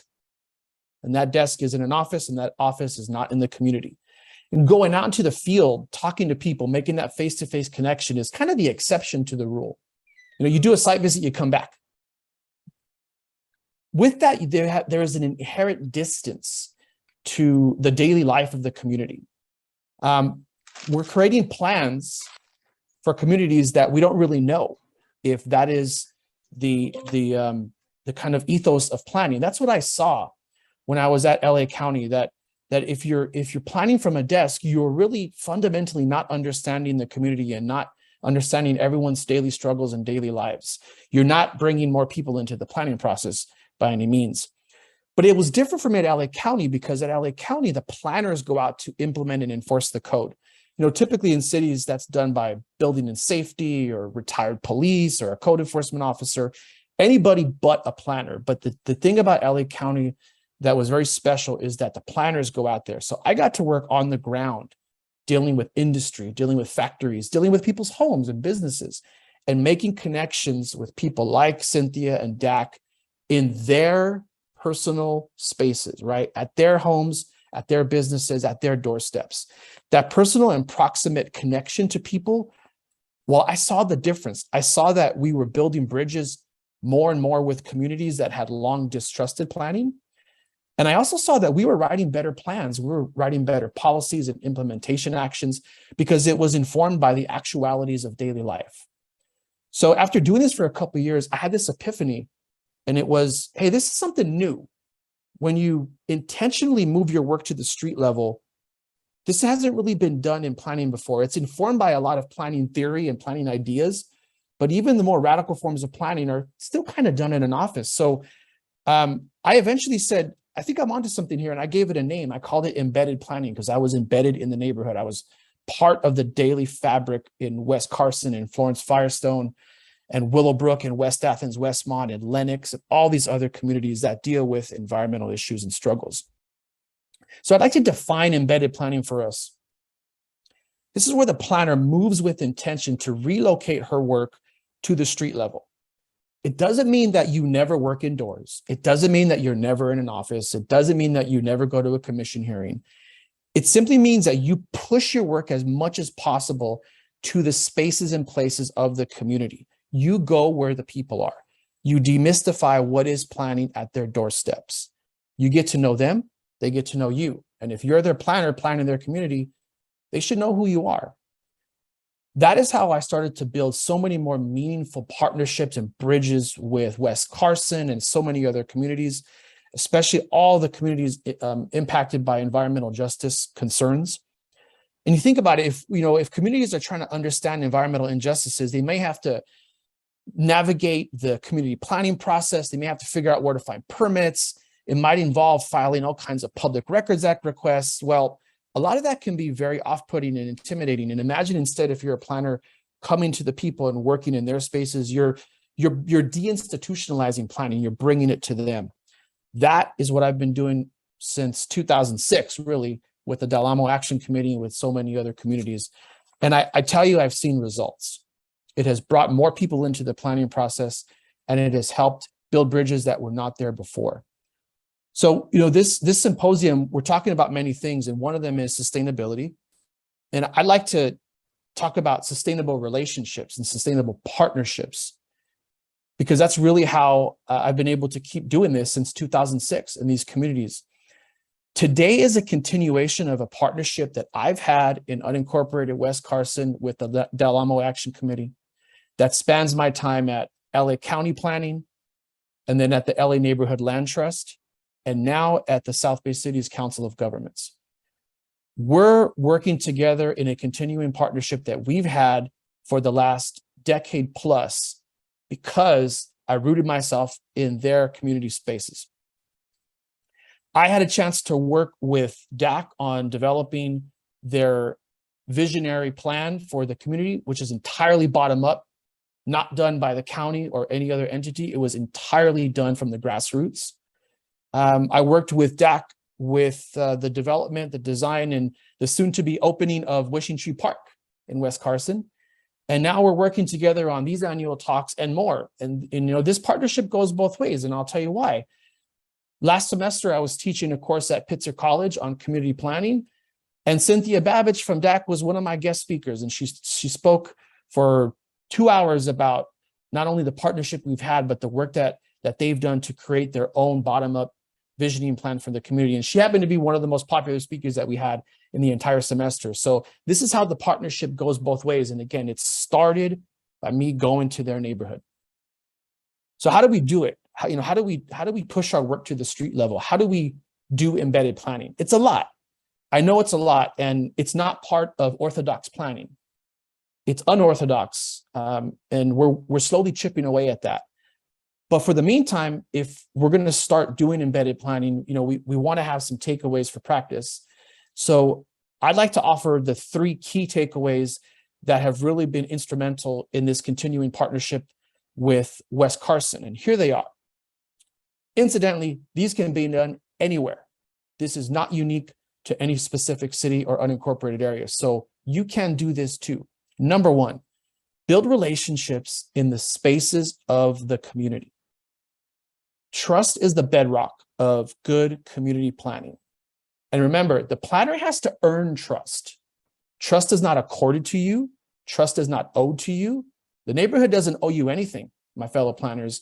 You need to go out there and build those relationships. You need to earn that trust with the community. And it starts by getting out from your desk, going to the people, again, to their homes, their businesses, their places of worship, going to their bus stops, going to their supermarkets. And you know what? Once you start developing those really close relationships, you'll get invited to the quinceañeras and the cookouts and the barbecues and so many other intimate community spaces where people can get to know you, you get to know them, and be a part of their daily life. This is how I got to know all of the unincorporated areas like West Carson, and they got to know me and they got to trust me. With that, I became a faithful ally. So, number 1, build relationships in their spaces. Number 2, center people's lives in everything that you do in planning. People's lives are at the heart of planning. At its core, everything that we do as planners is about daily life in the community. So whether you're working on some kind of over-the-counter permit for a patio cover, or if you're dealing with a polluting industry that's way too close to residential because of poor zoning, or if you're working on an airport land use approval, or whatever it is, never forget that people's lives are really at the forefront. This is what we're doing here. We're about improving communities and changing lives for the better. If we keep that rooted, and if we keep moving with that kind of intention, I think we're going to have so much more love and value in our work. Meanwhile, while you're doing this, I urge you to speak in plain language. Drop the secret languages and jargon of planning. Speak in plain language so that you can make that connection, and always avoid that really regrettable check this box approach that still exists in planning. You know, just like, let's just say we went out there and talked to one person and apply all that to the whole block. Check this box. It's terrible. It's insincere. It's extractive, and it damages relationships that we're trying to build. So number 2 was center planning in people's lives. Number 3 takeaway, we have to elevate respect that is really due and afforded to our community members. Cynthia talked about amazing community leaders. She's right. There are so many amazing people out there that know a lot more than we ever will. Planners are highly educated. We have a 4-year bachelor's program. We have a 2-year master's program. We have all kinds of technical skills and research and knowledge bases, and we can do all this, but we really don't know the daily life of the community, and we don't know what's best if we don't live there. And we certainly don't know that if we're not there, going to the people, putting feet on the ground. Like Todd said, meeting people in person. So remember this, that the community members are owed respect because they are really the experts. They may not speak our secret languages, but they know what's best for the direction of the community. So we need to give them that kind of respect and learn from them. It needs to be a horizontal, non-hierarchical relationship where we're partnering with them and we're working more as a facilitator and a guide rather than some type of pseudo expert. That's an old model of planning that is thankfully behind us, and we need to keep pushing so that we make this a much more horizontal relationship. The decisions about the future of the neighborhood should come from the neighborhood. And you can do that when you're working as a facilitator, affording that respect to the community.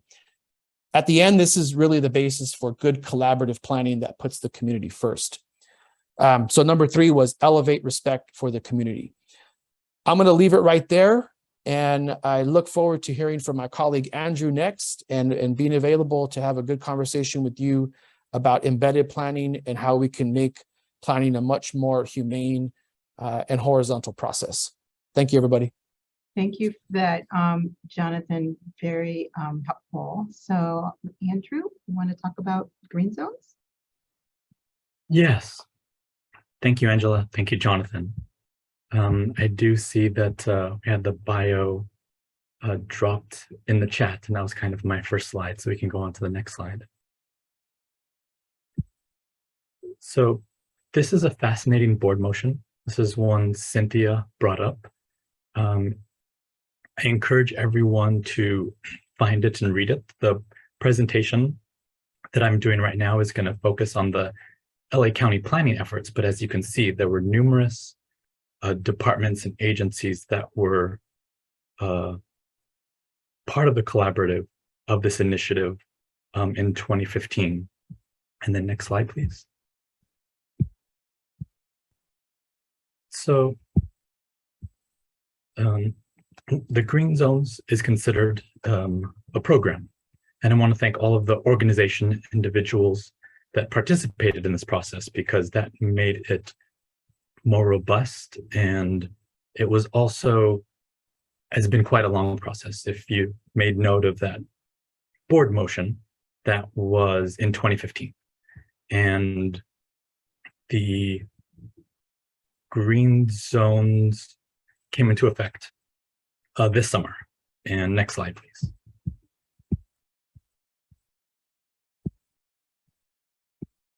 So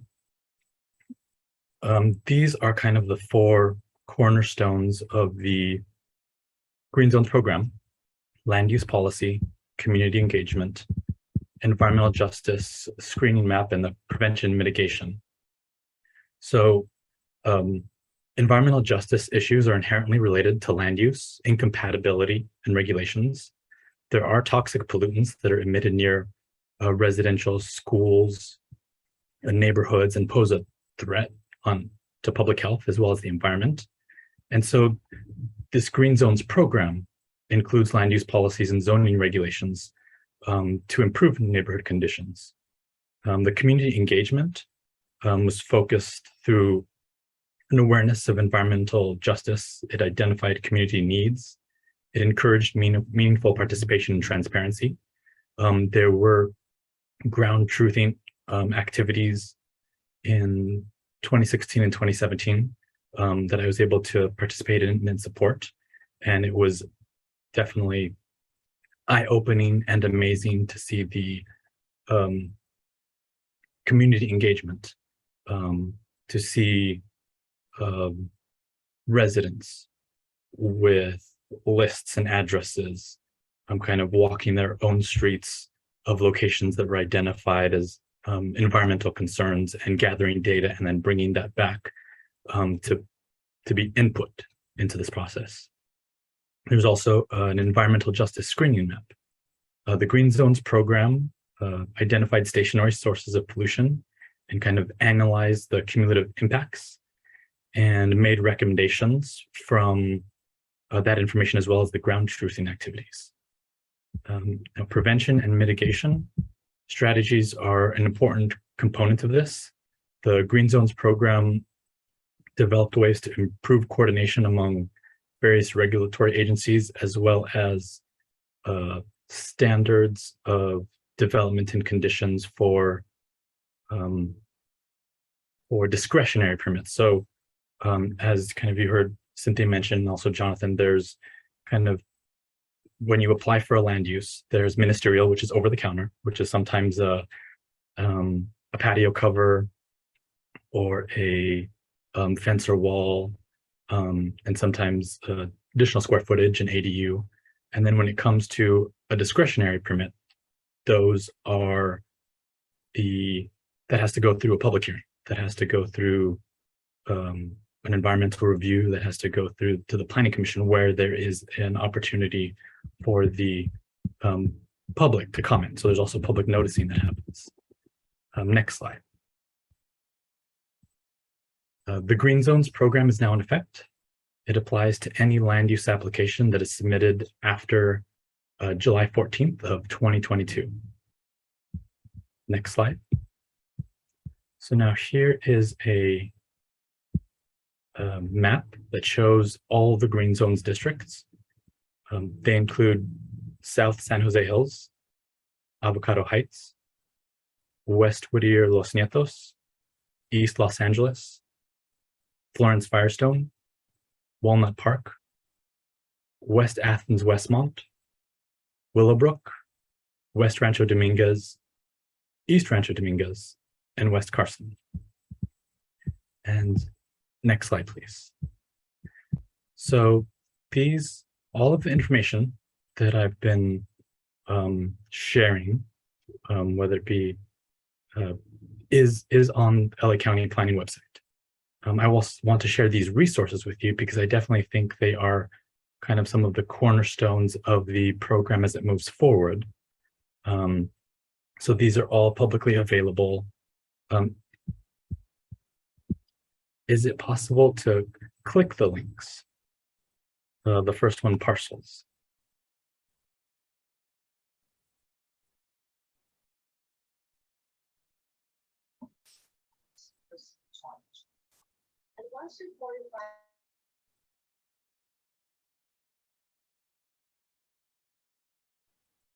So again, this is all publicly available information. This first link is parcels, industrial parcels within 500 feet of a sensitive use, which is the kind of sphere in green zones for the application of discretionary permit, as well as conditions and standards. And so these are addresses that are industrial parcels all within the communities I just mentioned that have been identified. And so I see this not only as a resource that the department has developed, but that is also a resource for the community. These are locations that are in your neighborhood that are industrial areas that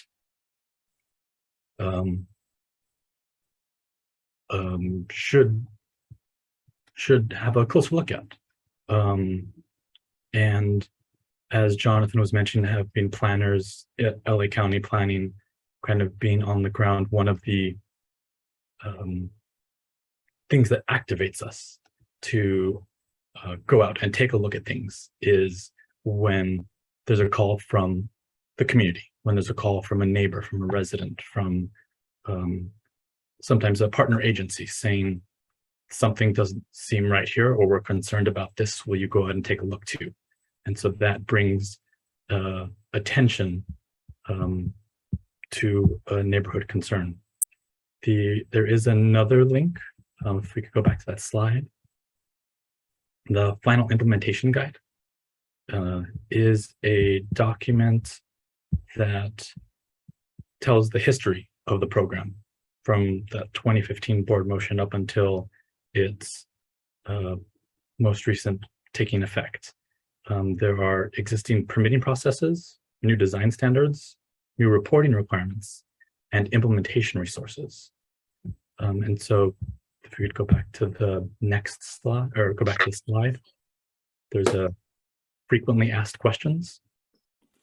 It's a 2-page document, kind of questions and answers that were developed internally and externally with the public questions about green zones. It's a good place to look for answers. And then if we could go back to the slide, there's a program summary sheet. And so now this is what a planner looks at when they're reviewing a land use proposal. This is all of the guidance, and it's a publicly available document. This is all the guidance that it's a cheat sheet. It's in addition to going and reading the code, this is something that planner will have on their desk as they're reviewing an application, reviewing a site plan. And then if we could go back to the slide, there's one last Los Angeles County Agency resource sheet. It's a list of phone numbers that is available for us to use as as there are planners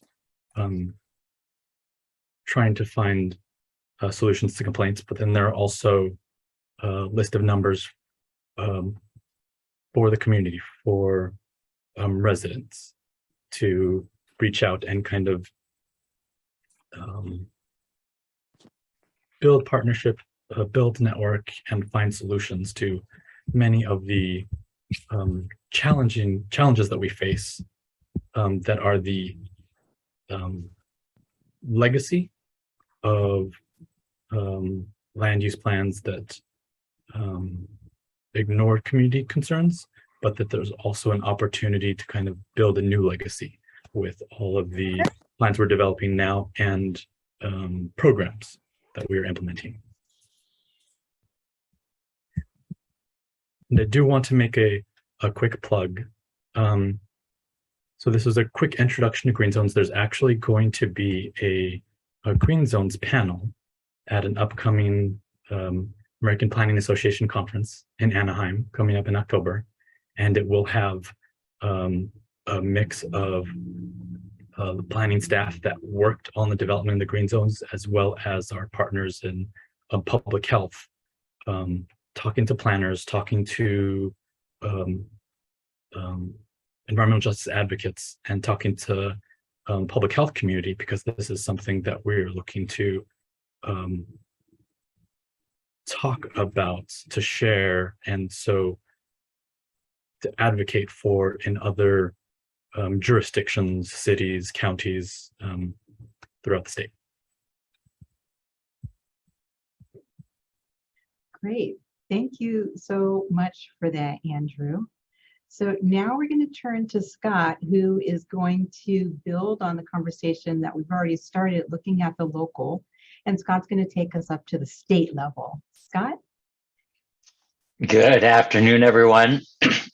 My name is Scott Lichtig. I am a Deputy Attorney General in the Attorney General's Office of California in the Bureau of Environmental Justice. I go by he, him pronouns. I am excited to be here today to talk about some of the opportunities and constraints at the statewide planning level and what we've been going through over the last year. Just real quick, for those of you who don't know or haven't had the chance to work with us, the Bureau of Environmental Justice is a special group within the California Attorney General's office that focuses on enforcing state laws like CEQA, SB 1000, and exercising our general independent authority to protect the state's environment, focusing on these environmental justice, historically underinvested communities. It was created by AG Becerra in 2018. Environmental justice is a huge priority of his, was as the Attorney General, and AG Bonta shares the same concerns. He has taken on the torch and thrown some fuel on it, doubling the size of the Bureau and adding a lot of resources that have been great for us to continue working on this. I also want to acknowledge the work of the Bureau generally, and specifically my colleagues, Mari Maeda and Abby Blodgett, that have been doing important work on this area and enforcement. And I also want to acknowledge a lot of hardworking, very smart people that have been pioneers in the environmental justice space, some of whom are on this call. I thank you for all of that. Cynthia first approached me to talk about this. And when she sent me the discussion, the title was Ineffective State Laws. And I said, Cynthia, I'm not really sure I'm going to be able to get that approved through my office. And so I got her to change it, but I do understand her point, and I take it as a bit of a challenge to talk in a positive way about what has been happening and opportunities for improvement. SB 1000 is one of multiple attempts at the state level over the past several years to address environmental justice issues. It requires that municipalities create specifically an environmental justice element as their general plan. And to Cynthia's point, I'm certainly not here to say that SB 1000 or frankly any other state level EJ bills are a panacea that's going to solve all of these problems that, as we've been talking about today, are largely created at local levels. But we have, over the past years, learned a lot about these various bills, about what works, what doesn't work, where things need to be improved. I do understand that there is certainly a lot of frustration in a lot of these communities, and I share that frustration. It's not easy. It's going to require an iterative process where we are continuing to improve programs and laws as needed. If this were easy, someone would have done it already. And I just, again, want to thank the folks that organized this panel and everyone that's participating on it, because it's really critical so that we can move the process along in a collaborative effort with both state, local officials, NGOs, members of the public. So as I mentioned earlier, SB 1000 was a state law passed in 2016 requiring local governments to incorporate environmental justice into local land use planning processes by including an environmental justice in their general plan. It's triggered when a local government adopts 2 or more updates to elements in its general plan, which a significant amount of jurisdictions have now done. It first requires a local government to identify disadvantaged communities within its planning area. It identifies a disadvantaged community. There are several different ways to do it. There are a lot of different tools to help with that process, one of which is OEHA's Disadvantaged Community Identification Map under SB 535, as well as CalEnviroScreen and then additional other federal tools that have been released recently to identify some of these heavily impacted areas. But what really is required and what is the best practice and what we're seeing in these environmental justice land use planning is, as we've been talking about today, not just looking on a website and seeing a color coding and a numerical standard, but actually taking a hard look at these communities within their jurisdiction and going block by block, essentially, and doing a little bit more of a micro examination of these communities that exist in their local jurisdictions. One of the opportunities and roadblocks of SB 1000 is the language in the text itself.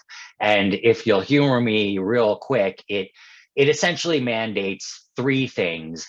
And they are the following: identify objectives and policies to reduce the unique or compounded health risks in disadvantaged communities. Identify objectives and policies to promote civil engagement in the public decision-making process. And identify objectives and policies that prioritize improvements and programs that address the needs of disadvantaged communities. It's not a lot of detail in the legislative text. There's a lot of discussion about identifying objectives, but obviously what we're trying to do is implement objectives and see the on-the-ground improvements that are really going to lead to fixing these long-term intractable problems that we have been seeing and are trying to be addressed through this type of process. And so what we've been working on for the last several years is the Bureau has been working with several different municipalities as they have been developing this environmental justice plan. And I think what we're seeing is, frankly, a mix of environmental justice elements, some of which are more effective than others. And I think, as I said, this is an iterative process, and we're starting to see improvements and better examples of local jurisdictions taking these commitments seriously and in creating and adopting these sort of meaningful, enforceable requirements in the general plan that we are hoping is going to lead to more environmental justice improvements. So what we were seeing in the beginning, and what we still continue to see somewhat, are requirements in the environmental justice plan, like development projects should incorporate mitigation for adverse environmental impacts. If that sounds familiar, it's because it's already required under California law by CEQA, the California Environmental Quality Act. And that's not a particularly effective environmental justice element to adopt, something that's already required by law. Another one that we see is require new projects to have bicycle racks. Again, an existing mandate in the state green building code, requiring compliance with existing law is not what SB 1000 is about. These vague policies don't impose any specific restraints on a lot of the actions. Some of the other ones that we saw were raise awareness about healthy eating habits and food choices. I don't know what that means. I mean, you put a proclamation on a consent calendar and on a city council. It's a very wishy-washy statement. Or ensure that residents of disadvantaged communities are provided the opportunity to participate in decisions that may have an adverse impact to their health. Again, a noble sentiment, but not exactly something that, well, first of all, something that you should be doing. That shouldn't be something new. And secondly, not a lot of details. What we're looking for are serious commitments to doing and specifics in these environmental justice elements, so that these cities and municipalities moving forward are committed to on the ground action. And I want to highlight just a couple of the ones that we are starting to see that are more effective and have more teeth. And I think we're looking for this moving forward. In Kerman, where there's particularly relevant for today in terms of incompatible land uses, their environmental justice element says that the city shall prohibit the introduction of new incompatible land uses and environmental hazards into existing residential areas. That's a strong commitment in terms of changing the new, prohibiting new land uses in these overburdened environmental justice communities, a commitment that we certainly are not seeing elsewhere. Other ones included East Palo Alto has a policy that says no new truck routes. It prohibits the designation of new truck routes on residential and collector streets in East Palo Alto, which is, again, the type of commitment that is in a strong, clear commitment in the general plan, in the environmental justice element that we can point to.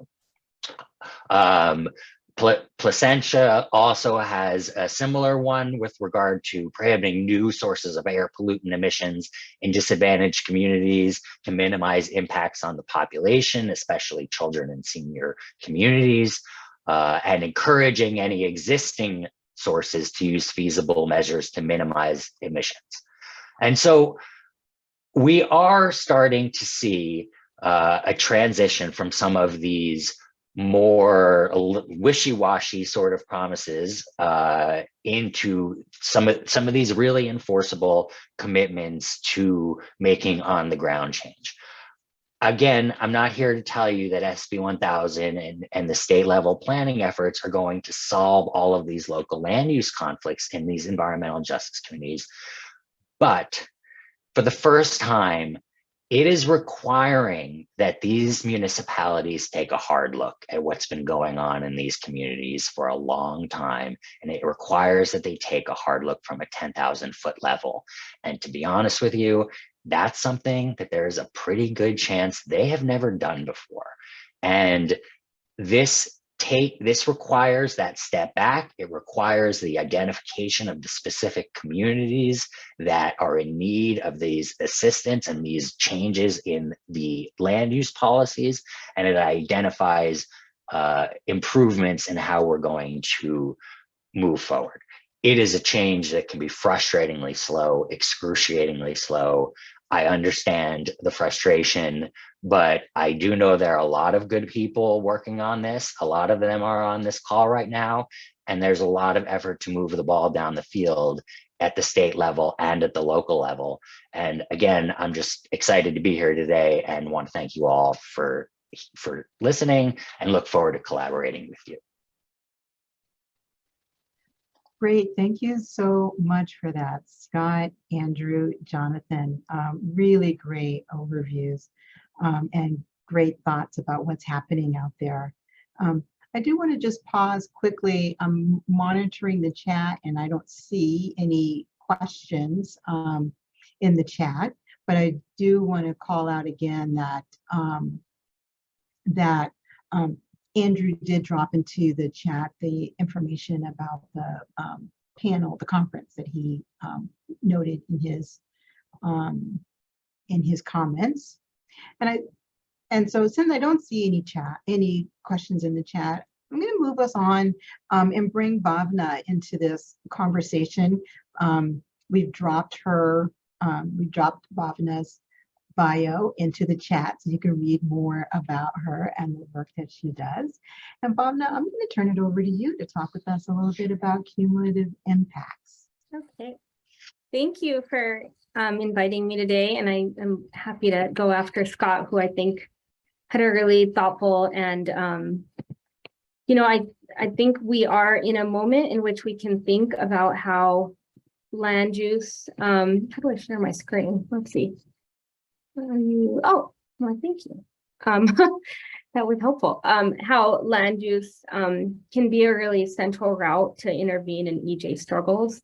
I think this work has been really siloed in some ways to either very local struggle or state policy, which then there becomes this disconnect between kind of what social movements and environmental justice groups on the ground are really asking for, and the state policies that can be really somewhat disconnected. I'll note the vague language challenge is a real one too in land use and policy, because it really leaves space for interpretation, and it allows agencies and planners also to be creative and thoughtful and bring really creative solutions to the fore, but it also provides a lot of space for those who are risk averse and want to avoid risk to take meaningful action and avoid meaningful action. So, and I'll reiterate that the metrics of how we measure justice and equitable land use development and meaningful harm reduction matters. So I will say next slide, or maybe should I share my own screen? Okay. So historically, you know, we know that the cumulative burden, just for everyone to be on the same page, comes from a scientific and regulatory system that from the 1970s, the framework really worked against how environmental justice communities were structured. So the facility by facility and chemical by chemical approach led to something like 25 years of struggle to say that this isn't a framework that works. And we need something else. And so then we, next slide. So after there's you know, a significant amount of work on this issue, we see Cal EPA makes a decision to think about cumulative burden. And but it also, in addition to cumulative burden, they also mention that Cal EPA should develop guidance on precautionary approaches, which we haven't seen much really on that guidance. The focus has really been on cumulative impacts analysis. And I think that it might be just useful to kind of remember that there's a space here for precautionary approaches. And then the other guidance was improving the tools for public participation and community capacity building. So this was many years ago. Next slide. And so what we've seen in the interim is the development of Cal EnviroScreen, which I think in some ways was a game changer. And when I was a graduate student, I was in early discussions of this. And they asked questions like, do we multiply harm? Do we add harm? How do we get this on a map? What is a metric? So there was many discussions to think about, you know, what is scientifically, what could be scientifically based. And I think that Cal EnviroScreen was a way to sort of reflect what communities wanted on the ground, or what they were experiencing on the ground, putting it on a map, right? But the outcome has been a real reliance on what Scott was mentioning, identifying a community and knowing where the communities are, and less attention to what the remedy might look like for actually disaggregating harm, unraveling the multiple burdens that we see when we work in a community, and to figure out, you know, what does an intervention look like? What does a remedy look like? Why do we permit things where there's things already when we can see on the map it's overburdened, right? So how does that actually end up happening? So next slide. So one of the things that I work on a lot and have worked on for the last 10 years has been oil drilling in Los Angeles. So, you know, the case of land use near urban oil and gas development, I think, is really instructive as an example of, right? So I teach research method to undergraduates, and we say that a good case tells us that your case is a case of something. And I think oil drilling in LA is a really good case of how land use planning becomes really complicated.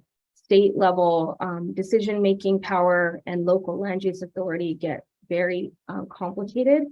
And there's a lot of space for risk aversion, litigious behavior. But this is the community that I work in South Los Angeles, near Jefferson Park and University Park. And we can see that land, you know, in Los Angeles, we know that, as many of you know, you've worked on this and seen this, is that oil drilling has been allowed very close to people and closer than anywhere else in the country. And it's taken local land use decision making to kind of move an agenda on oil drilling. And, you know, and I think some of the powers and authority in that movement have been instructive for sort of where the power may lie going forward. So next slide. So this is the use of Cal EnviroScreen, kind of looking at the two wells I just showed you on what it looks like if you look at it on Cal EnviroScreen, right? So the wells that we work near are in really highly burdened neighborhoods. And they are near not only oil fields, but a lot of other things. And so studying these fields becomes really complicated because, you know, and as you know from, you might know from epidemiology, that there's a really big burden to link an exposure to a health outcome And epidemiology really remains kind of a gold standard for research. And this is a problem. This is a problem. Like, we need to think about, how much evidence do we need to make a point? How much research do we need to kind of show harm? And so, next slide. And so, for our purposes, and I won't go through this except very cursorily, you can read these studies, but just instructively, I'll say that over 7 years, we've done 2 studies on oil drilling. The first one was a community-based health survey. We actually went into the community and we surveyed people on what they knew about the field, if they knew they were there, and what their experience was if they'd had physician-diagnosed asthma. And we found that people had a much higher level of asthma than we compared it to the city and the county surveys, and that people didn't know the field were there. They didn't know how to contact the South Coast Air Quality Management District. So then years later, so that was in 2014, in 2021, we published an epidemiology study, and Jill Johnston's team worked with us on that, and she's speaking next. But that was an epidemiology study, and it used a spirometer. And if you know anything about spirometry, right, you breathe into a tube and you can measure your lung function. And we found that very much that people who reported that they had physician diagnosed asthma, we saw that lung function was worse. Next slide. And so breathing gets hard. What do we find? Breathing gets hard closer to oil wells. And this study was one of the only studies of epi studies on lung function or even near the wells in South LA. And we see it show up. It was cited in the county board of supervisors decision on oil drilling in LA, and the political will that went into arguing that we could phase out drilling in the city and county, or in the county of LA was the decision it was cited in. This is, of course, epidemiology is most powerful if it's actually in partnership with communities. We see a lot of epi that just sits on a shelf somewhere, but if there's a community action and organizing effort behind it, and Stand LA, which many of you know, and maybe in the room, really was able to kind of use the research to move an agenda to organize. And so I think that this is instructive that, in a span of 8 years of research, we find sort of the same thing, that lung function, it's breathing is harder closer to the wells, but we had to show it on a map. So this is like 8 years of work, right? So, and this is this is life years of living in these communities and time wasted. Next slide. So and as an example of what we wanted to know a little bit more about is what is it like to live in these neighborhoods? So we held focus groups in these communities near these 2 wells. And we had predominantly Black and Latino participants. And so we asked them more questions about their quality of life. So not just about living near the wells, but what is it like to live in these neighborhoods, live in the neighborhood day to day. And I'll show you a little bit of our data. This is not a published study, hopefully soon. But next slide. And so we found that people feel a lot of burden living in these neighborhoods near wells, and they're worried about their health. There's a significant amount of anti-Black racism, homelessness, limited parking was one that was, near USC in particular. It's encroaching on people's lives. The aesthetics of the neighborhood, people don't feel that when they call and there's trash on the street, it'll get picked up. Odor. And so in the context of multiple, we can study we said one thing for 8 years, but we have all of these concerns that communities are experiencing, and they feel that it isn't going to go away. Next slide. And so their arguments are that, air contamination is not going to end with the oil field. We need to address that. There's cars that don't work that emit white smoke. And it's, it's not, there's a real feeling of hopelessness, I think, that no matter what we do, and we can get rid of one thing, there's 18 other things. And I think that this might feel as a regulatory official or an agency person to be something that you can't deal with. Like it's outside of your scope of work and it's not possible to deal with kind of the multiple burdens in a community. And I do think that that's where the cumulative burdens conversation starts to fall apart. We have a map, we see it, SES and pollution on a map. Then you have all of these concerns and people are frustrated. They feel like they're only dealing with one thing and there's so many more. And I think that's a moment we're in. And I think we need to figure out a path forward from the conversations that I've had. Next slide. And so what can we do here? And I think this is a really good question around using and leveraging the local policies and rules that are coming to the fore, because the state level mapping is just insufficient, right? So we need to really discern what is regulatory and scientific and legal, and how these efforts can move forward a justice agenda, right? What is the thing that you can do that actually can move towards justice when you make a decision? And mapping communities has been a first step, but it's not a remedy. And so community-driven strategies, which is the next panel, I think really it helps. I do a lot of community-based research. It's time-consuming. You publish less often. It takes a long time, but it's really important to try to unravel what an intervention might look like. What is a real and meaningful intervention in people's lives? Next slide. And so, and communities, when they're engaged, they really do, we have clear ideas, right, about remedy. And these can often be multi-pronged. And it would benefit from kind of a multi-agency approach that moves beyond silos. The silo problem has been around for a very long time. And, the air district and the public health agencies don't always work together. But I think thinking about how we can do that on the cumulative burden issue is really important.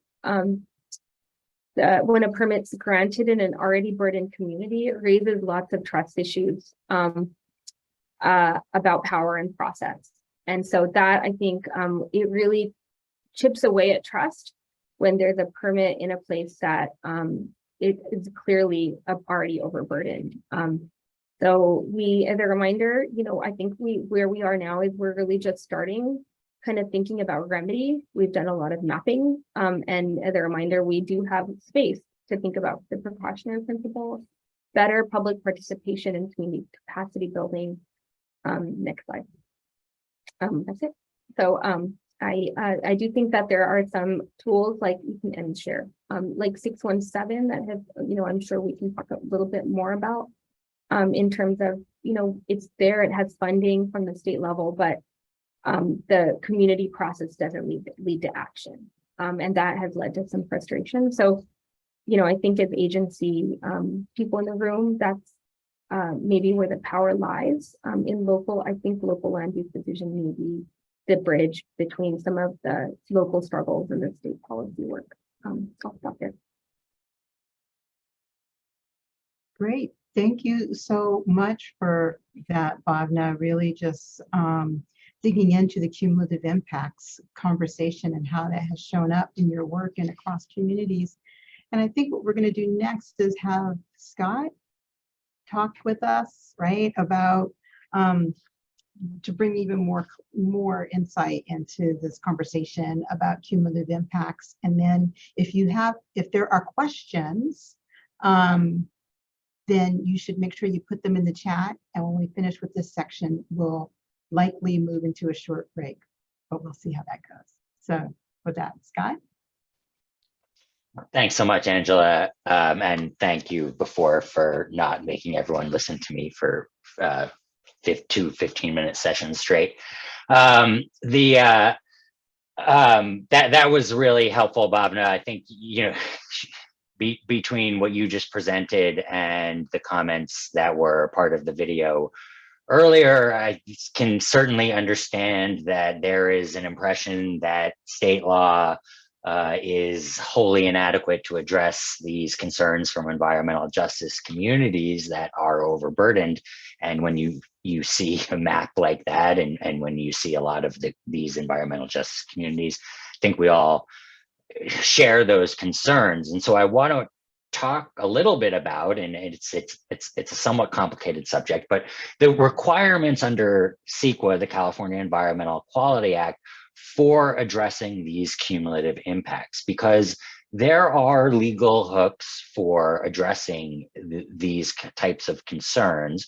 They are available, and they have been implemented in a variety of different ways, or not implemented in a variety of different ways. And so I just want to go through a little bit of what it is required.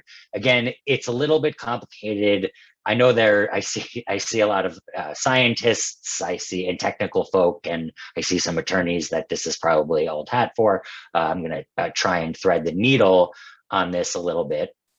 But essentially, CEQA guideline defines a cumulative impact as 2 or more individual effects which considered together are considerable or which compound or increase other environmental impacts. And there is the determination is based on assessment of the project's incremental effect viewed in connection with the effects of past projects, the effects of current projects, and the effects of probable future projects. And I know that that is a little bit complicated, and trust me, if you put a group of lawyers together in a room, they will disagree about exactly what that means, and have been doing so for several decades now. But I think it's helpful, at least for the purposes of this conversation, to just think about the high level, what the purpose of these cumulative impact analysis is. And it's that you don't view these projects in a vacuum. You need to consider the existing conditions under your CEQA analysis. That's part of what the required analysis is. And if you don't do this analysis, what you see is piecemeal approval of several projects with related impacts that could lead to severe environmental consequences, which is, I think, what we do see in several of these environmental justice communities throughout the state. And essentially, it would defeat CEQA's mandate to review the actual effects of the projects upon the environment if you if you're only looking at the project's singular impact without also looking at the surrounding environment. And what we mean when we talk about piecemealing and that approach is what you see a lot of in warehouses these days. You know, throwing out an example, a warehouse, a threshold of significance under CEQA, which is how you make a significant determination of significance, maybe 10 tons of NOx a year. And you might have 5 different warehouse projects, all of which contribute 8 tons of NOx per year. And when you take these projects and you do them individually, and they might have separate applicants, and they often do, they're not related to one another necessarily.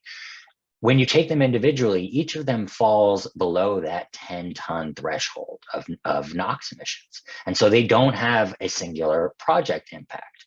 But the purpose of the cumulative impact analysis is that you look at this larger picture and you say, wait, hold on, there's 5 of these warehouses going in. They're each having 8 tons of NOx emissions. That's 40 tons of NOx. If the threshold of significance is 10, we're making 5 different determinations that there's no significant impact. That's pretty hard to justify if the threshold for significance is 10 tons, and you've just approved a bunch of projects that are going to add 40 tons of NOx to the environment. And the purpose of the cumulative impact analysis is that you look at the projects in relationship to other similar projects, including both past projects, current projects, and future projects.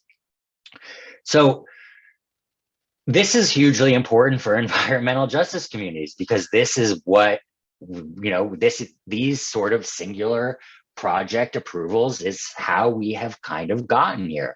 And it's really important to understand that the relevant question is not how the project's effect compares to the pre-existing cumulative effect. If that was the case, it would allow more polluting industries in already burdened communities, because comparatively speaking, they may not be adding as much pollution as other nearby industrial uses. And so and there have been a lot of arguments along those lines that, well, this is already out of compliance. Comparatively speaking, this is an industrial area, and so the impact is going, there is no cumulative impact. That's backwards. That's how we got to the situation that we got to. Rather, the courts have made clear that the greater the environmental problems are, the lower the threshold should be for treating a project's contribution to cumulative impacts as significant. What that doesn't mean is that any incremental contribution to an existing cumulative significant condition, no matter how small, is always significantly cumulative. It's not the quote, one additional molecule rule, which is what some other people have argued it is. So this is a very complex determination. And frankly, we could have a 4-hour panel, and again, you could have a whole bunch of attorneys that are arguing about what's required. But I think what the purpose of what I'm trying to impart on this panel is that there is this requirement under CEQA. It is often overlooked. If you look in a lot of EIRs, it is often a rather weak analysis of the existing projects and the future projects. And this, to the extent that we are seeing these cumulative impacts being created, this is something that folks should definitely be interested in. And to the extent, I just want to note, there are several different agencies that are trying to tackle this, one of which is South Coast Air Quality Management District. I think some folks may be on the phone. They are currently updating their cumulative impact analysis guidelines for greater consideration of these issues, which I think is a really positive development. I know CARB has also been holding several air toxic listening sessions focusing on health risk assessments, capacity building with OEHA. And I know DTSC also has a robust permitting program that it has been developing under SB 673 that is intended to take into effect the cumulative impacts in the hazardous waste siting context. All of those are ongoing processes, and to the extent that you're interested in learning more about these cumulative impacts and how these are developing and how you can be part of improving the guidelines moving forward, I would definitely recommend that you reach out to, get on those mailing lists and start listening to those public hearings and provide your input. Great. Thank you so much for that, Scott. Rounding out that picture of how cumulative impacts are currently being analyzed, and some thoughts about how we might move forward and addressing some of the things that we have noticed, some of the limitations we've noticed in the way things are going forward. So I'm monitoring the chat, and I don't see any questions. Oh, wait, there's a question. Cynthia's holding up. Oh, wait. Okay, so there is a question. Sorry. Yes, okay. Ken has a question. How do you want future projects to be included today? That is a very good question, and it's certainly an issue that does come up in this context, because obviously the municipalities don't have a crystal ball and might not know what's going to happen, 5-10 years down the line, or maybe even 2 years down the line. What is required, generally speaking, is that there's projects that are foreseeable in the future, projects that might be pending, projects that have already taken actions, or that there may be a specific plan that is that has created an industrial area for which growth is being focused and which it's reasonable to assume that there will be additional future industrial uses. It does not require that local jurisdictions, the lead agency, just completely guess randomly about what is going to happen down the line. But it does require that they take a hard look at what the zoning is, what projects are on the horizon, what's in the pipeline, and consider all of those projects in the cumulatively. Great, thank you for that, Scott. And I'll just note from where I sit, it doesn't require random guesses. We're not asking for random guesses, but surely there's a lot of information out there that can be mined. We can see where projects are going and how things are proceeding. Any other questions that folks have? All right. So we had scheduled for this point in time a short break. And I think what we're going to do is, can we just do a short break? 2 minutes. Let's do a 2-minute break just so people can stand up, shake it off a little bit. But we're going to shorten the break in order to allow more time for conversation going forward. So I encourage people to take 2 minutes.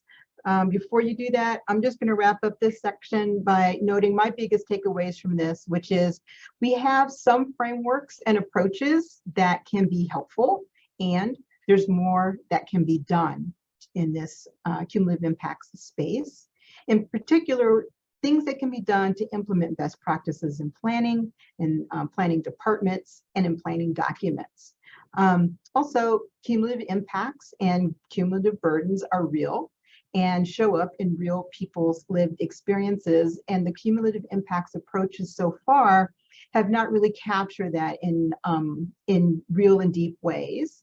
And there are opportunities to push for what we might call the next steps, whether that's the next step beyond mapping into action, or if that's the next step in evolving our policies using processes that exist right now at the AQMD, the South Coast Air Quality Management District, at the Department of Toxic Substances Control, and at the California Air Resources Board. So with that, I would invite people, if questions or thoughts come to mind, to drop them in the chat. But let's take 2 minutes. It's 12:55 right now. And let's just stand up, shake it off till 12:57, and then come on back. And we're going to have a conversation about community-driven science and filling data gaps. And then we're going to move into a wrap up after some broader conversation. So break.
Okay, so it's actually 12:58. So that was a 3-minute break, and don't you feel refreshed having received the extra minute? So we are going to transition into the last part of today's discussion. And Cynthia has dropped into the chat bios for Jill Johnson, and I think a bio for Oscar may be forthcoming. But I am going to turn it over to Jill and Oscar to talk a little bit about community-driven science in the context of land use and environmental justice. Jill and Oscar, go for it. Thank you so much, Angela and Cynthia, for having us here. I'm going to turn it over to Oscar Reyes, who is a Master's of Urban Planning student and has been working with our Environmental Justice Research Lab for the last 2 years. So he's going to lead us off. Oscar? Yeah, so hi everyone. Super excited to be here. As Jill said, I'm a last year Master's in Urban Planning student at USC.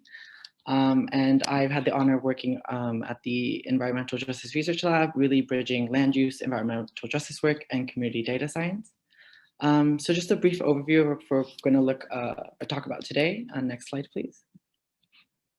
So we're going to talk about land use history, just really understanding how it came about, the conflicts that this sort of land use planning has created, and then we're going to get straight into the community participation aspect, the community data, the importance of community data in land use planning, and then finally building power for communities and how they can engage with the land use planning process to really influence what they see in their communities. So next slide, please. So the history of land use really, it's complicated and there's a lot more to it, but just for this terms of simplicity, I wanted to answer why industry is concentrated in these EJ communities. So mainly the players are firms and governments. So firms participate in sort of this taste-based discrimination where they are concentrating in areas that already have industry. So areas that are already very overwhelmed with industry and such. And then they also locate based on local economic conditions, you know, if other industry is already there, the price of land, and also if they're gonna face political opposition from the community. And then the final player, which we're all here to talk about, and which is one of the most important ones, is government. Because, you know, at the end of the day, government is the one that influences land use and permits. And they really do assign land use distributions throughout the city. And they have participated in discriminatory practices in the past, such as redlining. And redlining really did set up sort of this discriminatory history that the government has had with these environmental justice communities. So next slide, please. So here's just a map that many of you have probably seen before. It's a redlining map. And many of the communities that were redlined in the past are now EJ communities. And again, this really did set them up for disinvestment and for the unjust distribution of land uses in their communities, mainly with industry focusing in there, and also industry being right beside residential uses. So next slide, please. And now I want to talk about land use conflicts. And here is just a picture of a house in Maywood. And as you can see, the residential house is right next to industry. There's barely any separation between the two. In this case, it's a metal scrapping yard. They recycle metal. But this is what happens in these EJ communities just because of the unfair distribution of land uses. And, you know, in these EJ communities, it exists that incompatible land uses are right next to each other, such as the case in this photo. Next slide, please. And then here's just a land use map. This is what planners look at when they want to understand an area of Maywood. And as you can see, it's sort of wrapped in industry. And industry is allowed to be right next to residential uses. And this is sort of what the basis is, right? You don't want these incompatible uses next to each other, but here we see that. And of course, there's a lot of health concerns related to this, just because there is no separation between those two uses and they're very close to each other. And Maywood is a pretty small, just over a square mile city, and it does have a pretty high concentration for the size of the city of industry. So next slide, please. And this is where sort of community participation comes in. And here I show Ornstein's ladder of public participation. It just sort of displays like the levels of participation that government can sort of be in contact with the community. So we sort of started off with non-participation, you know, urban planning just sort of imposed on these communities. The land use maps are made without community input. But now with the environmental justice movement, we really want to move up to degrees of citizen power, where, you know, we're co-creating plans, we're involving the community input, and we're actually collecting community data that has been missing before to inform the land use decisions and also really implement what the community wants to see in terms of their health goals for the community. And I really do believe that community members can build coalitions with, you know, community organizations, religious organizations, research institutions, et cetera, to build the capacity to investigate and enforce environmental justice in these affected communities. And the data that community members provide is crucial to creating and implementing plans that are in alignment with the community's goals. So next slide, please. And now we're going to get into neighborhood data sources. And I just want to share really quickly sort of what planners look at when they're planning and making land use decisions, and what is sort of missing in that the community can sort of provide. So next slide, please. So here's just sort of the US Census. This is what they use for population estimates and such. And this is what they use to base their planning off of. But this is missing a large picture. You know, this doesn't have the community concerns, the community data that they can provide. And it provides a good overarching view of the community, but it is missing that sort of niche information that the community provides and that, you know, the people that are actually living there know about and want to fix. So next slide, please. And here is just an example of community data that was collected at the Environmental Justice Research Lab. And it really does show what people care about and what people want to see changed. And if planners had information like this, they could make their land use decisions and plans more accurate to what the community wants to see and what the community is concerned about. So here we just have, for example, Southeast LA, they're really concerned about outdoor air pollution. So if planners had information from these communities like this, they could really plan for that and address it and have these open conversations with the community to see what they can do about it and really build a coalition to together fix this problem and put policy forth to change it. So now I'm just going to pass it back to Jill because she's going to talk about more about data science collection and how to engage with the community to get this sort of data. Sure, thank you so much, Oscar. So I want to share a little bit of how we can think about leveraging both existing data sources as well as filling data gaps. So one thing we have seen a lot of cases is really, concerns about this outdoor air quality.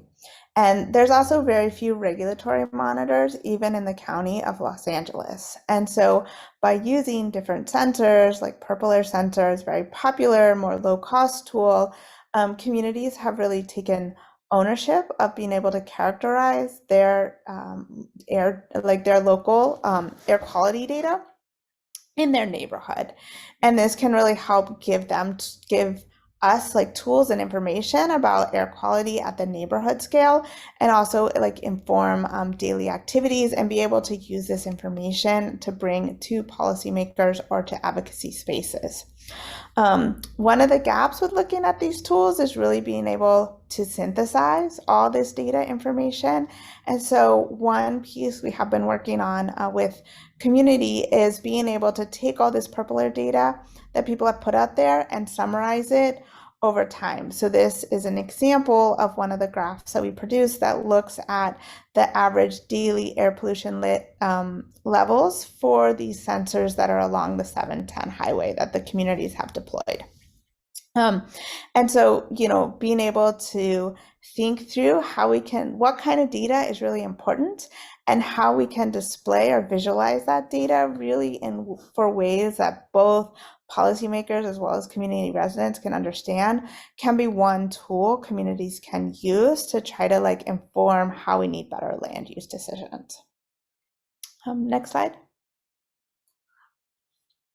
So this is just another example of sort of how we can leverage data to understand some land use patterns.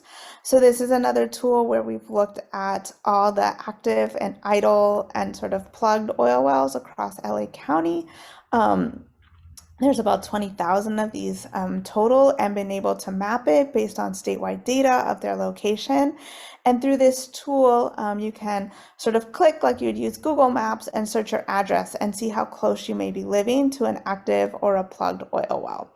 And this can also is a way we can use maps and use some of this spatial data to help try to like inform planning decisions.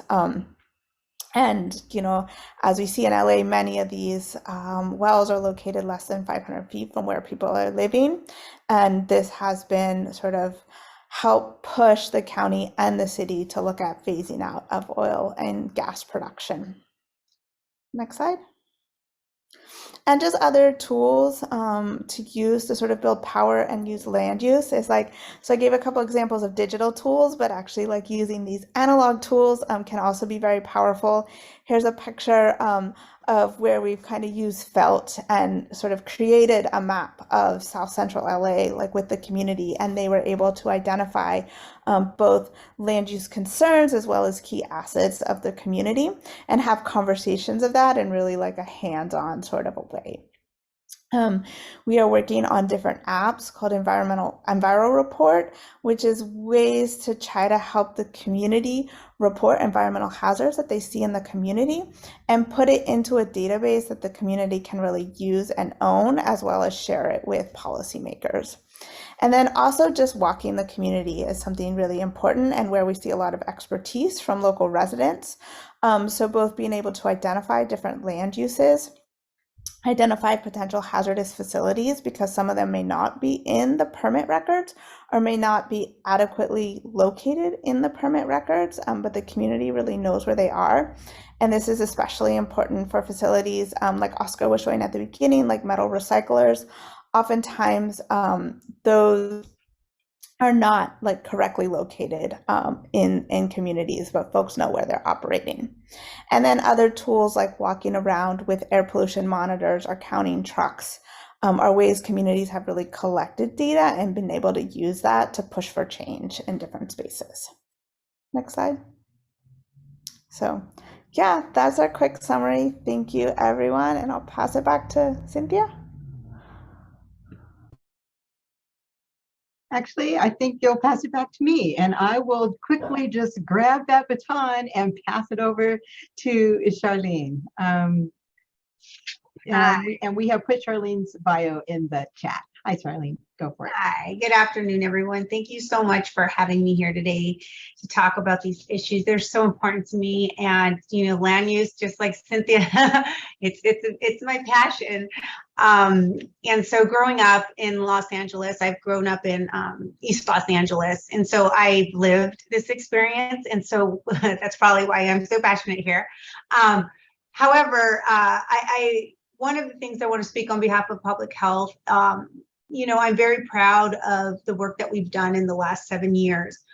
Traditionally, you know, public health departments, we use data, you know, to track diseases and infection rates and intervention strategies to determine whether they're successful or not. However, over the last 7 years, we've been applying these concepts and using the data to really communicate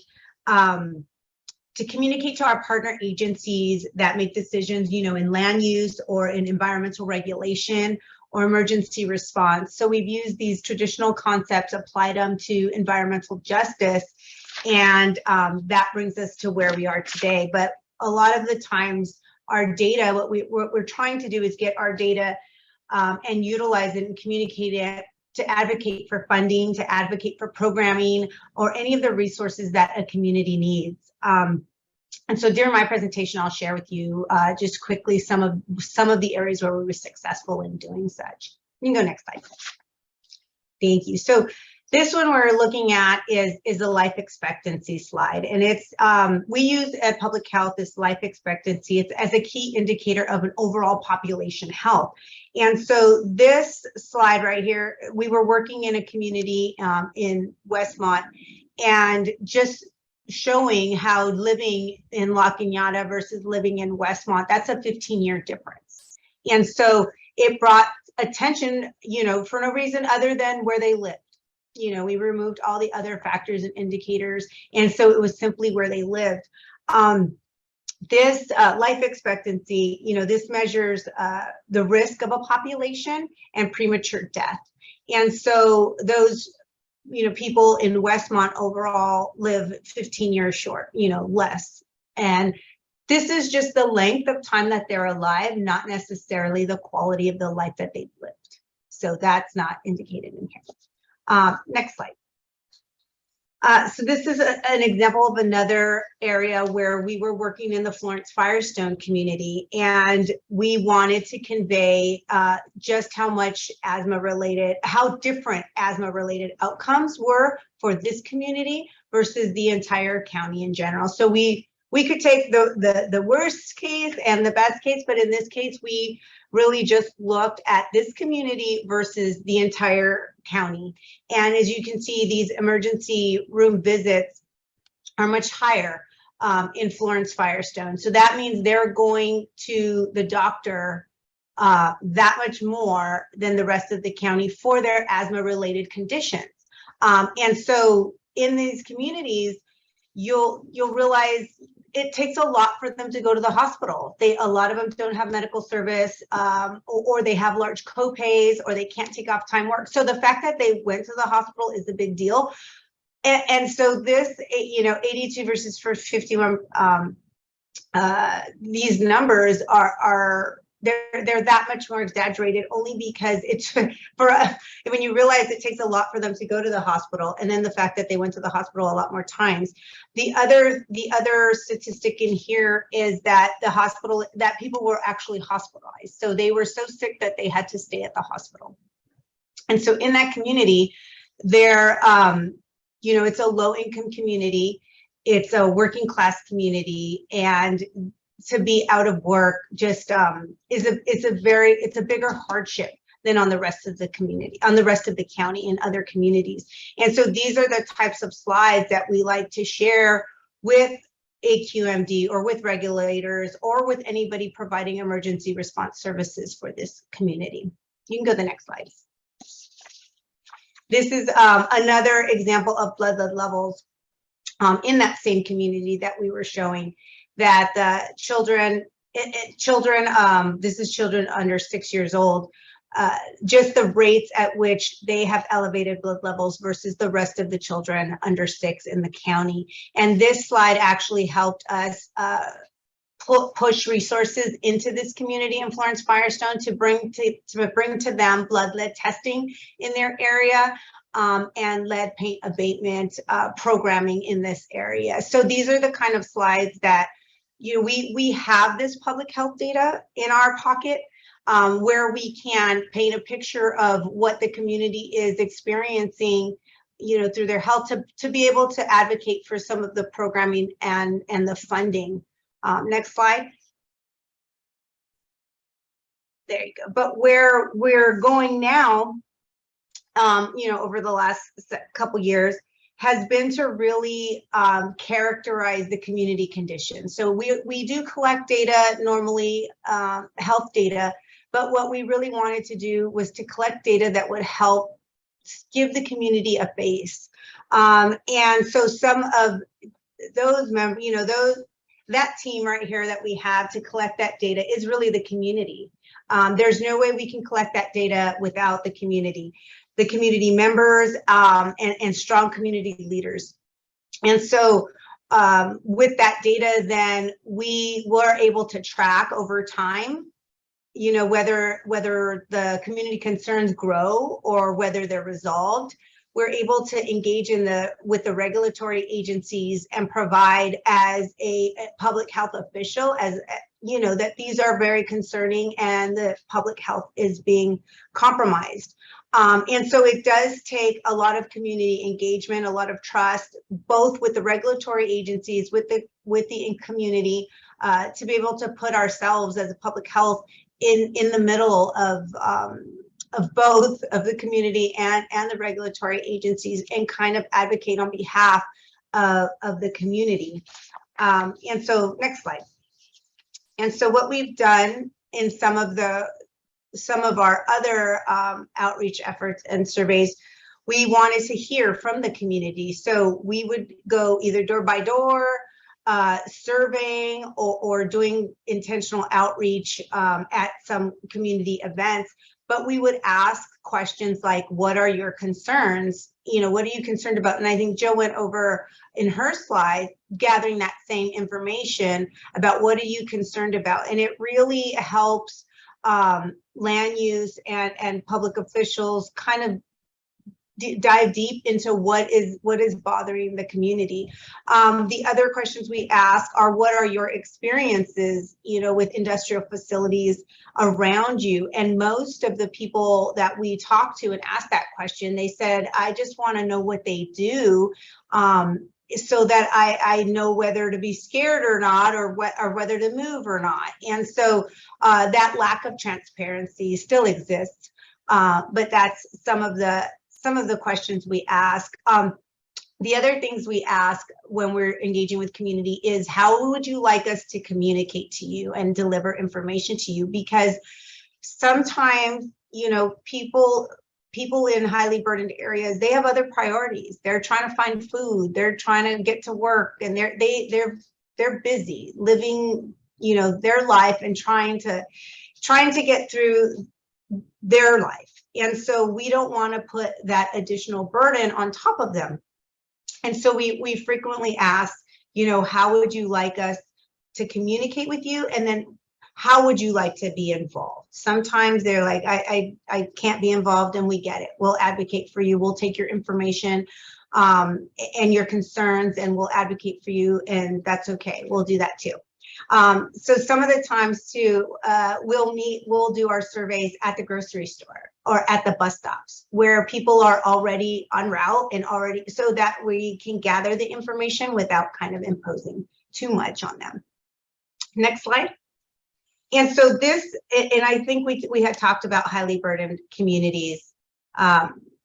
This one's going crazy. But this is the kind of information that we describe, or how we describe highly burdened communities to regulatory officials, to people who don't understand what this means.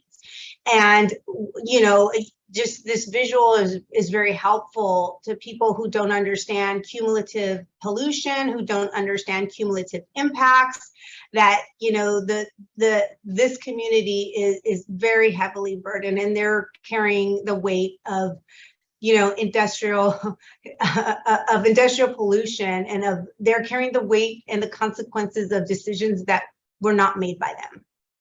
And so next slide. And so this is some of the information for Exide. I think a couple of people have talked about the Exide contamination that occurred. And so in 2016, Public Health did a very big outreach where we went to 16,000 homes in one day. And it took extensive collaboration, but the issue was so huge that we had to do something. And so we went door to door asking questions. And these were some of the questions, these are some of the answers and results that we went through. You know, we asked about children in their homes, because during this time, the state was performing cleanup for the homes that were impacted by Exide, and there was 100,000 homes, or actually 100,000 properties. There was multiple homes on a property. And so this area was, you know, as you can see, is really impacted, and the state was just moving really slow on cleaning the properties. And we wanted to make sure that we understood what the community looked like. How many children are there? How many adults are there in a household? And so when we came through and asked, you know, how many children under 6 live in your home or visit your home, because the state was using census tract information, which didn't capture the fact that multi-generations are there, and that grandkids come to visit their grandparents and babysit. You know, grandparents babysit their grandkids all day. And so we wanted to make sure that that people understood just how many children are there. And so you could see that there's a lot of children under 6 that were in this area. Another area of concern that they had was cancer. That was really huge. 78% of them, this was their worry. And so as we're painting a picture for the state, they're focusing on lead and lead cleanup, and we wanted to say, hey, cancer is also one of their huge concerns. And so some of the other things, they're concerned about someone getting lead poisoning. They were really concerned. So it actually helped push our outreach efforts as a public health department, but also help the state understand the community and try and address their needs. Next slide. And this was another set of questions that were asked about who lives in the home, and we found out 9% were pregnant women that were living in the home, which is higher than the county average. And so what we learned about this community was that, overall, they are very concerned. So you saw 78% of them were concerned about lead poisoning and about cancer. But in this slide, only 25% of them had even sought medical care and health for their health concerns. So that showed us that while they were highly concerned, they didn't have the resources to go actually do anything about it. And so that helped for the next couple years, where we brought lead testing to that community. We started to bring and link health services into that community by helping direct them to the free hospitals that the county offered. And so this kind of questioning and asking and surveying, this kind of data helps drive resources for communities that are in need. Go ahead, next slide. We even asked them, this is another during the Exide walk, is like, how do you want us to talk to you? And we really learned that people wanted to be talked to through the mail, which was, we were surprised, because we were trying to inject all of this fancy texting and this notification, and they said, please don't, please email me. And what we talked about later was, we found out that it was an older neighborhood. There was a lot, not that much older, but a lot of people from traditionally believed government official stuff came in the mail. Like if it came through flyers or door to door, that was the salesman, that was not the official government. And so we said, okay, then we will mail stuff to you. But we also, for those tech savvy youngsters over there, they wanted some text and email. So it's just to show that there is a lot of different ways that people like to be engaged and like to be informed. Go ahead, next slide. And so what we've learned, is that this community level data really helps. It has been successful in bringing resources to communities that really need it. And so if there's mass organization around this data collection, it is very, very important. The other thing we learned, as you all have spoken here, is the other agencies that are making decisions for communities don't really prioritize health. That's not their area. Their area is engineering, is planning, is rulemaking. And so they really don't understand the health portions or the impacts that their decisions have on health. And so the more we can speak to the health of people and the health of a community, the better we are. And those partnerships are really needed in order to ensure that these communities are served, especially as we heard before, they have traditionally been underserved and intentionally not served through redlining. So that's all I have. If you have questions, I know we have great question sessions here. Right, thank you so much for that, Charlene. What an interesting overview of the work that you've been doing. So I would like to open it up for questions to see if anyone, so we're here coming into the last part of our day together. We are scheduled to end at 2. We've got a wrap up scheduled and some closing remarks, but I'm going to invite people to ask questions about anything that you've heard here today or raise a question. We've got amazing people who are occupying the space behind these little boxes that we can see on our screens. And just based on the interesting and insightful conversations that we've heard from panelists, I just wonder if any of this raises a question that anyone would like to share with the group, either in the chat or by raising your hand. So let me just pause for a minute to see if there's any takers.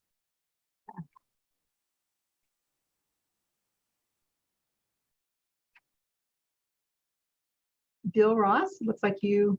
Yeah, I clicked on. You're like, someone talk, please. No, I'm enjoying it. I've been listening on since the beginning at 10, and it's very good. I was referred over to you guys by Heidi. I'm the council, Valley West Council PTA president for the 31st district, and I work closely with Heidi Brewington, who is our legislation committee director. And I believe Robina, I see her, I know her. I don't know if she remembers, she can speak. Of course I do. Welcome, Bill. But remember, you came in, I think, working with her as well, correct? Yes, and thank you so much for being here. You do such incredible work yourself. So thank you. Thank you, thank you, thank you. And so one of my goals, and I know with Heidi as well, is to really create more awareness with a lot of our, parents and at our schools. And so what can we do to help create more awareness? Is there, I guess I can always touch base off Zoom, but what are some of the things, flyers or things that we can to really reach out to our community and participate and help out on a lot of this different environmental issues is huge. I years ago, or it's been a while, went to Michigan State University, and I was at a international relation major, so emphasis more on environmental law, and so this is really up my alley and I like it. But what can you provide for us, or what can I do to provide more information to our parents is the question. Thanks for that, Bill, and there may be others who want to chime in, but I do want to just hold up some of the people that you've been hearing from today are all people who have signed up to be a part of these conversations because they want to be a source of support and engagement and partnership. And so after this discussion is over today, all the registered participants will get a link, and it will also include information about the folks, contact information about the folks that you've seen here today. The second thing that I'll raise up is Cynthia and Robina are the co-conveners of the Los Angeles Environmental Justice Network, which is an amazing place to meet with people right now, virtually, but physically soon, but to talk about what's happening and to be able to really discuss how people can provide support on issues that are being experienced in individual communities. It is a wealth of experience from frontline community leaders and folks who work in agencies across the state who and elected officials and their staffs who share a commitment to being present in the fight, right? Being present in the struggle. And so I would encourage you to, when the email comes, reach out to folks. Get on the invite list for the LAEJ network. You know the people very well who are who manage that invite list. And importantly, I think to really be thinking about how do you want to wrap your arms around the issues that you and your community neighbors are experiencing, and figuring out figuring that out, and then just know there is a vast support network out there to help move you forward. So I hope that starts to answer your question. Yeah. Bill, it sounds like you are already doing amazing things with and in the community. And I see that Cynthia has her hand up, so I'm going to let her add to this. I just want to reiterate, especially since you have a schools link, that, you know, really our future is in the next generation.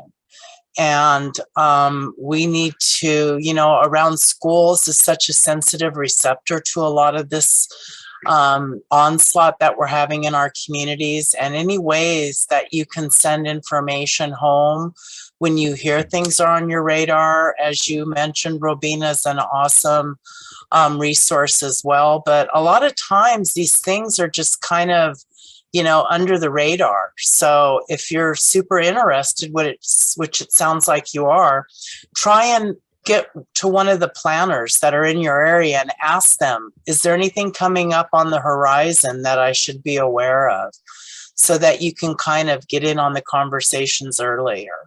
And part of my presentation, I said that, you know, for our neighborhood, not having a warehouse was never on the table. We have to get this on the table. So whatever ways we can, being nice is usually the best way to start out, but being very aggressive and tenacious is how I think we're going to make change, especially in an environment like Los Angeles County. So I'm hoping that from this conversation, you know, like Angela said, do reach out to a couple of these other folks that are working on things. But we need to not just like be here again next year and then I'm going to play a recording of everything we already said, because yeah, you need to say it 5 or 6 times for it to sink in. But really the time is for action. You know, these developers, they know what's happening. They know when the plans are coming up for review, and they're getting these new warehouses and things in before the new plans even become finalized, which locks this stuff in for about 25 years. So, you know, us old folks, I'll speak for myself, are doing our best, but I know my life expectancy isn't going to be here for the 25-year check. So, you know, let's prepare the next generation to be bold and strong and empowered. And thank you for attending. Thank you for that, Cynthia. Bill, I hope that that gets you started on your way about connecting in with the resources that are available. And I just want to raise up that Bill dropped into the chat an invitation to folks to engage, and has included some contact information there. So we can simultaneously return a hand when a hand is outstretched, but also offer a hand in order to help someone along on their path. So I would encourage people to reach out to each other. Any other questions, thoughts, comments that anyone would like to bring up before we move into the next steps and wrap up? Any of the panelists have anything that, now that they've heard from all the, now that they've gone through the day, that they wish, oh, wow, I really should have noted this, or when somebody said this, it made me really think that I should raise that. So let me just give a second for panelists who may have had that aha moment that they wanted to share while we're in the space.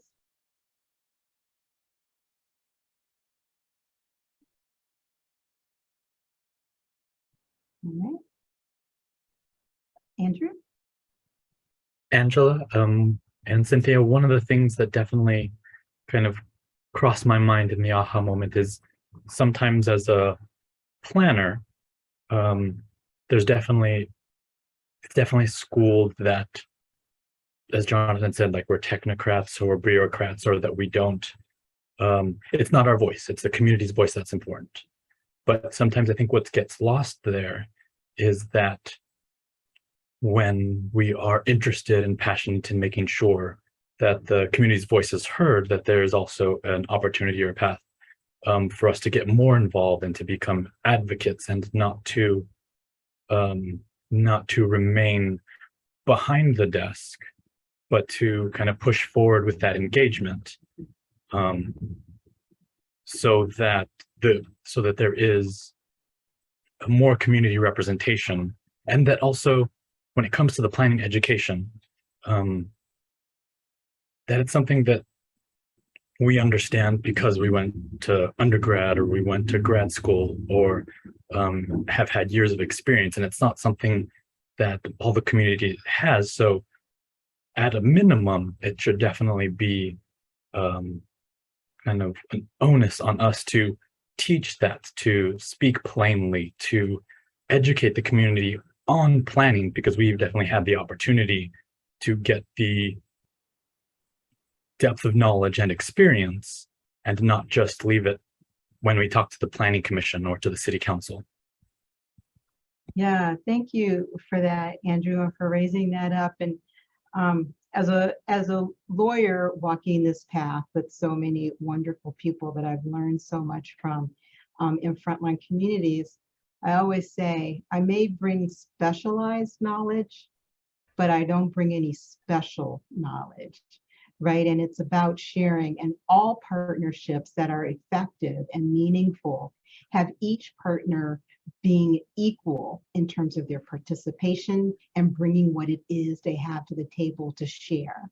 And so I agree with you completely that it's not simply about listening, and it's clearly not about showing up and dictating, but there is that space within which we are all bringing the specialized knowledge, right? The information that we have, and sharing it with each other to move our collective projects forward. So thank you for raising that up, Andrew. I really appreciate it. Cynthia. I'm sorry, I always have so much to say. I just want to say that, all the time that I've been doing this, and it's not just in this realm, but often people are hired because of their expertise. And then they go into these jobs and then nobody listens to the reason that they're hired, be it environmental justice, specialty folks that are, working with Department of Toxic Substance Control, or with a lot of my planner friends. Here they have all this expertise, they put it out there, they do their reports, and then bing, bang, bong, a totally opposite decision is made. And so I just want to really support planners being able to wield their expertise in these, these elements. I feel like they get shut down a lot, and I really don't appreciate that. I don't know everything there is to know about planning. Thank goodness people have shared information with me to put me on the right path. But these are really smart people, and they're still willing to do this job in this very complicated place that we call Los Angeles. So, some of the things we can do is put pressure on our elected officials, in a nice Gandhi-like way, but let them know, listen to your planners. They're out there in the communities. They know what's happening. And so what's the point of having them do their job? And it makes you feel degraded in your profession if you're not heard. And pretty soon people assimilate. And I think, unfortunately, there's a lot of people who have. So, again, I don't want to get a bumper sticker, hug your planner, but I do want to get a bumper sticker, hug your planner. It's very complicated, and is what people have seen today. There's a lot of people who care from across the board. And, we just need to know that we have the intelligence that needs to make change, but you have to be engaged. And it's for the long haul. It's for the next generation. That's pretty long haul.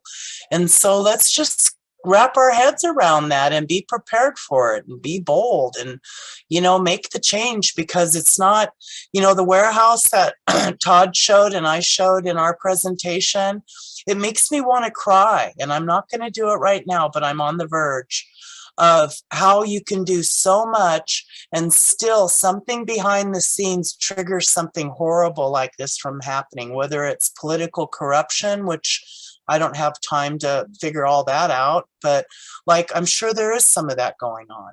So hold these people accountable who are supposed to be speaking for us, and, you know, scream stranger danger if you need to, but we are the ones in our communities that are going to make the difference. And, you know, I'll go on for 5 more hours, but please do reach out to us. You know, until I can't remember anything, which I'm hopeful that will happen someday, I'm in it, and I'm in it to win it, and I'm in it to make sure that, you know, good people are heard no matter where you're coming from. Thank you for that, Cynthia. And we are getting to about quarter to the top of the hour. And so I am going to transition into wrap-up mode here and invite folks to drop any additional comments or thoughts they may have into the chat. We're going to save the chat at the end of today's conversation, so we'll have those. And if you feel, if you are so inclined, put your contact information in there and see who might reach out to you, and think about who you might reach out to. So, so really, I want to start this wrap up by saying, I would invite each of you who have taken 4 hours out of your day. I don't know if you attend these kinds of webinars like I do, you probably dipped in and out a little bit. I appreciate that, and I understand that. Maybe you're watching this now, sometime later, because you weren't able to do this during the day. But I invite you, now that you've done this, you carved out the time to be here, you signed up for this. And I invite you to think about, based on what you've heard today, how might you take this work forward? I have some key takeaways from the conversations that I heard today that I'd like to share with you. And I would appreciate if anyone wants to drop into the chat some key takeaway that they took from today's conversation, some key thing that this triggered for you, some key next step that you would like to take. Making those kinds of things public increases the chances that you will take that next step. So think about it. And here's what I took away from today. So at the highest level, I just want to remind us that who is considered knowledgeable and what counts as knowledge has really deep roots in American culture. It is deeply grounded in notions of power and privilege and race, and it shapes so much of what we do. It shapes so much of how we navigate in the world. And for those of us who get pushed into, or end up, or gravitate to, or find ourselves lucky enough to be in professional spaces, one of the things that traditional education encourages us to believe is that some people are experts and other people aren't. And those people who are experts should have priority access, or do have priority access, to truth and right and decisions. And I would encourage each of us to take some time to reflect on how notions of knowledge, who has it and who can wield it, shapes the way you view the work that you're doing, and how you show up, and how you think about solutions and paths forward. Because one of the key things that I heard in today from everyone across the day is the central importance of community voices.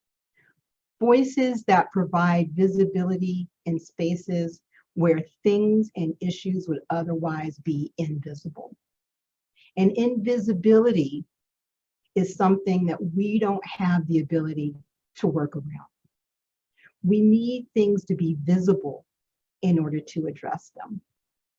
And closely tied to that, to me, from the conversation today, is the power that each of us hold, the power that you hold to raise things up, no matter where you sit. If you sit in an agency, if you sit in a government office, if you sit in a community, if you sit in a school, no matter who you are and where you sit, you have the power to lift up issues.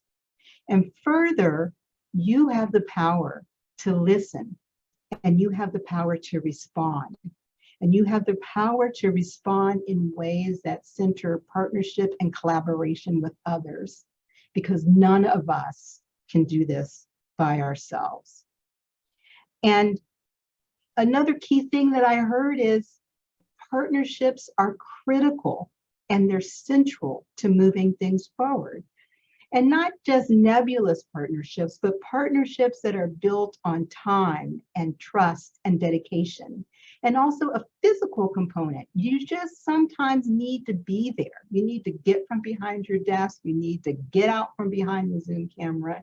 You need to get in your car or on the bus or in your bike or however it is that you move yourself. You need to move yourself into other spaces to be in partnership and collaboration with others. You need to see it, you need to feel it, and you need to understand it. And for those people who have decided they're going to open their lives, open their challenges, open their pain to view to others, do that with the pride and dedication about what it is that you are doing and demanding, not because you're a victim, not because you're disadvantaged, but because you're strong and you're powerful and you deserve better and you can get better.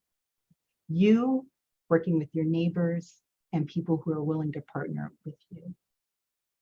The next thing I really heard here is that there are data and resources and other things out there, tools, we went through lots of them, approaches, information that's out there.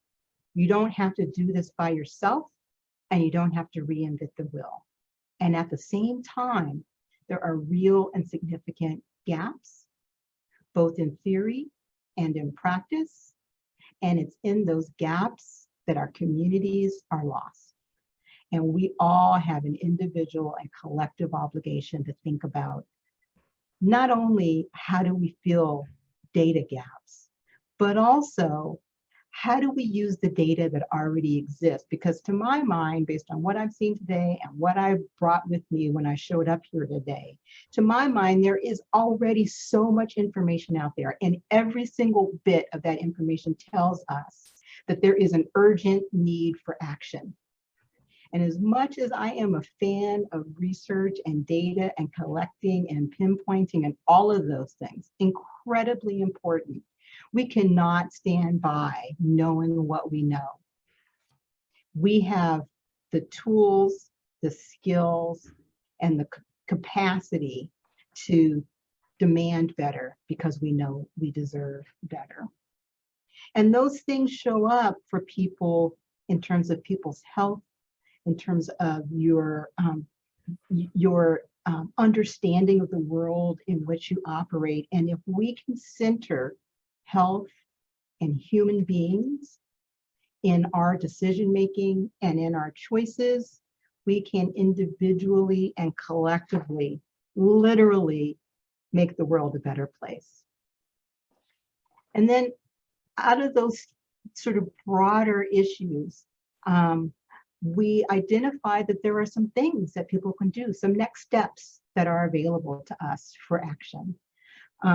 Reaching out to others, making yourself available to others, thinking about some of the big policy things that are moving right now where your voice, your expertise, your passion can move and change the direction of what other people have in store for us in our communities. You can show up in the South Coast Air Quality Management District's efforts to update their air toxics guidance. It's an air toxics guidance. People treat us as if we don't have the ability to engage in those conversations, but we do.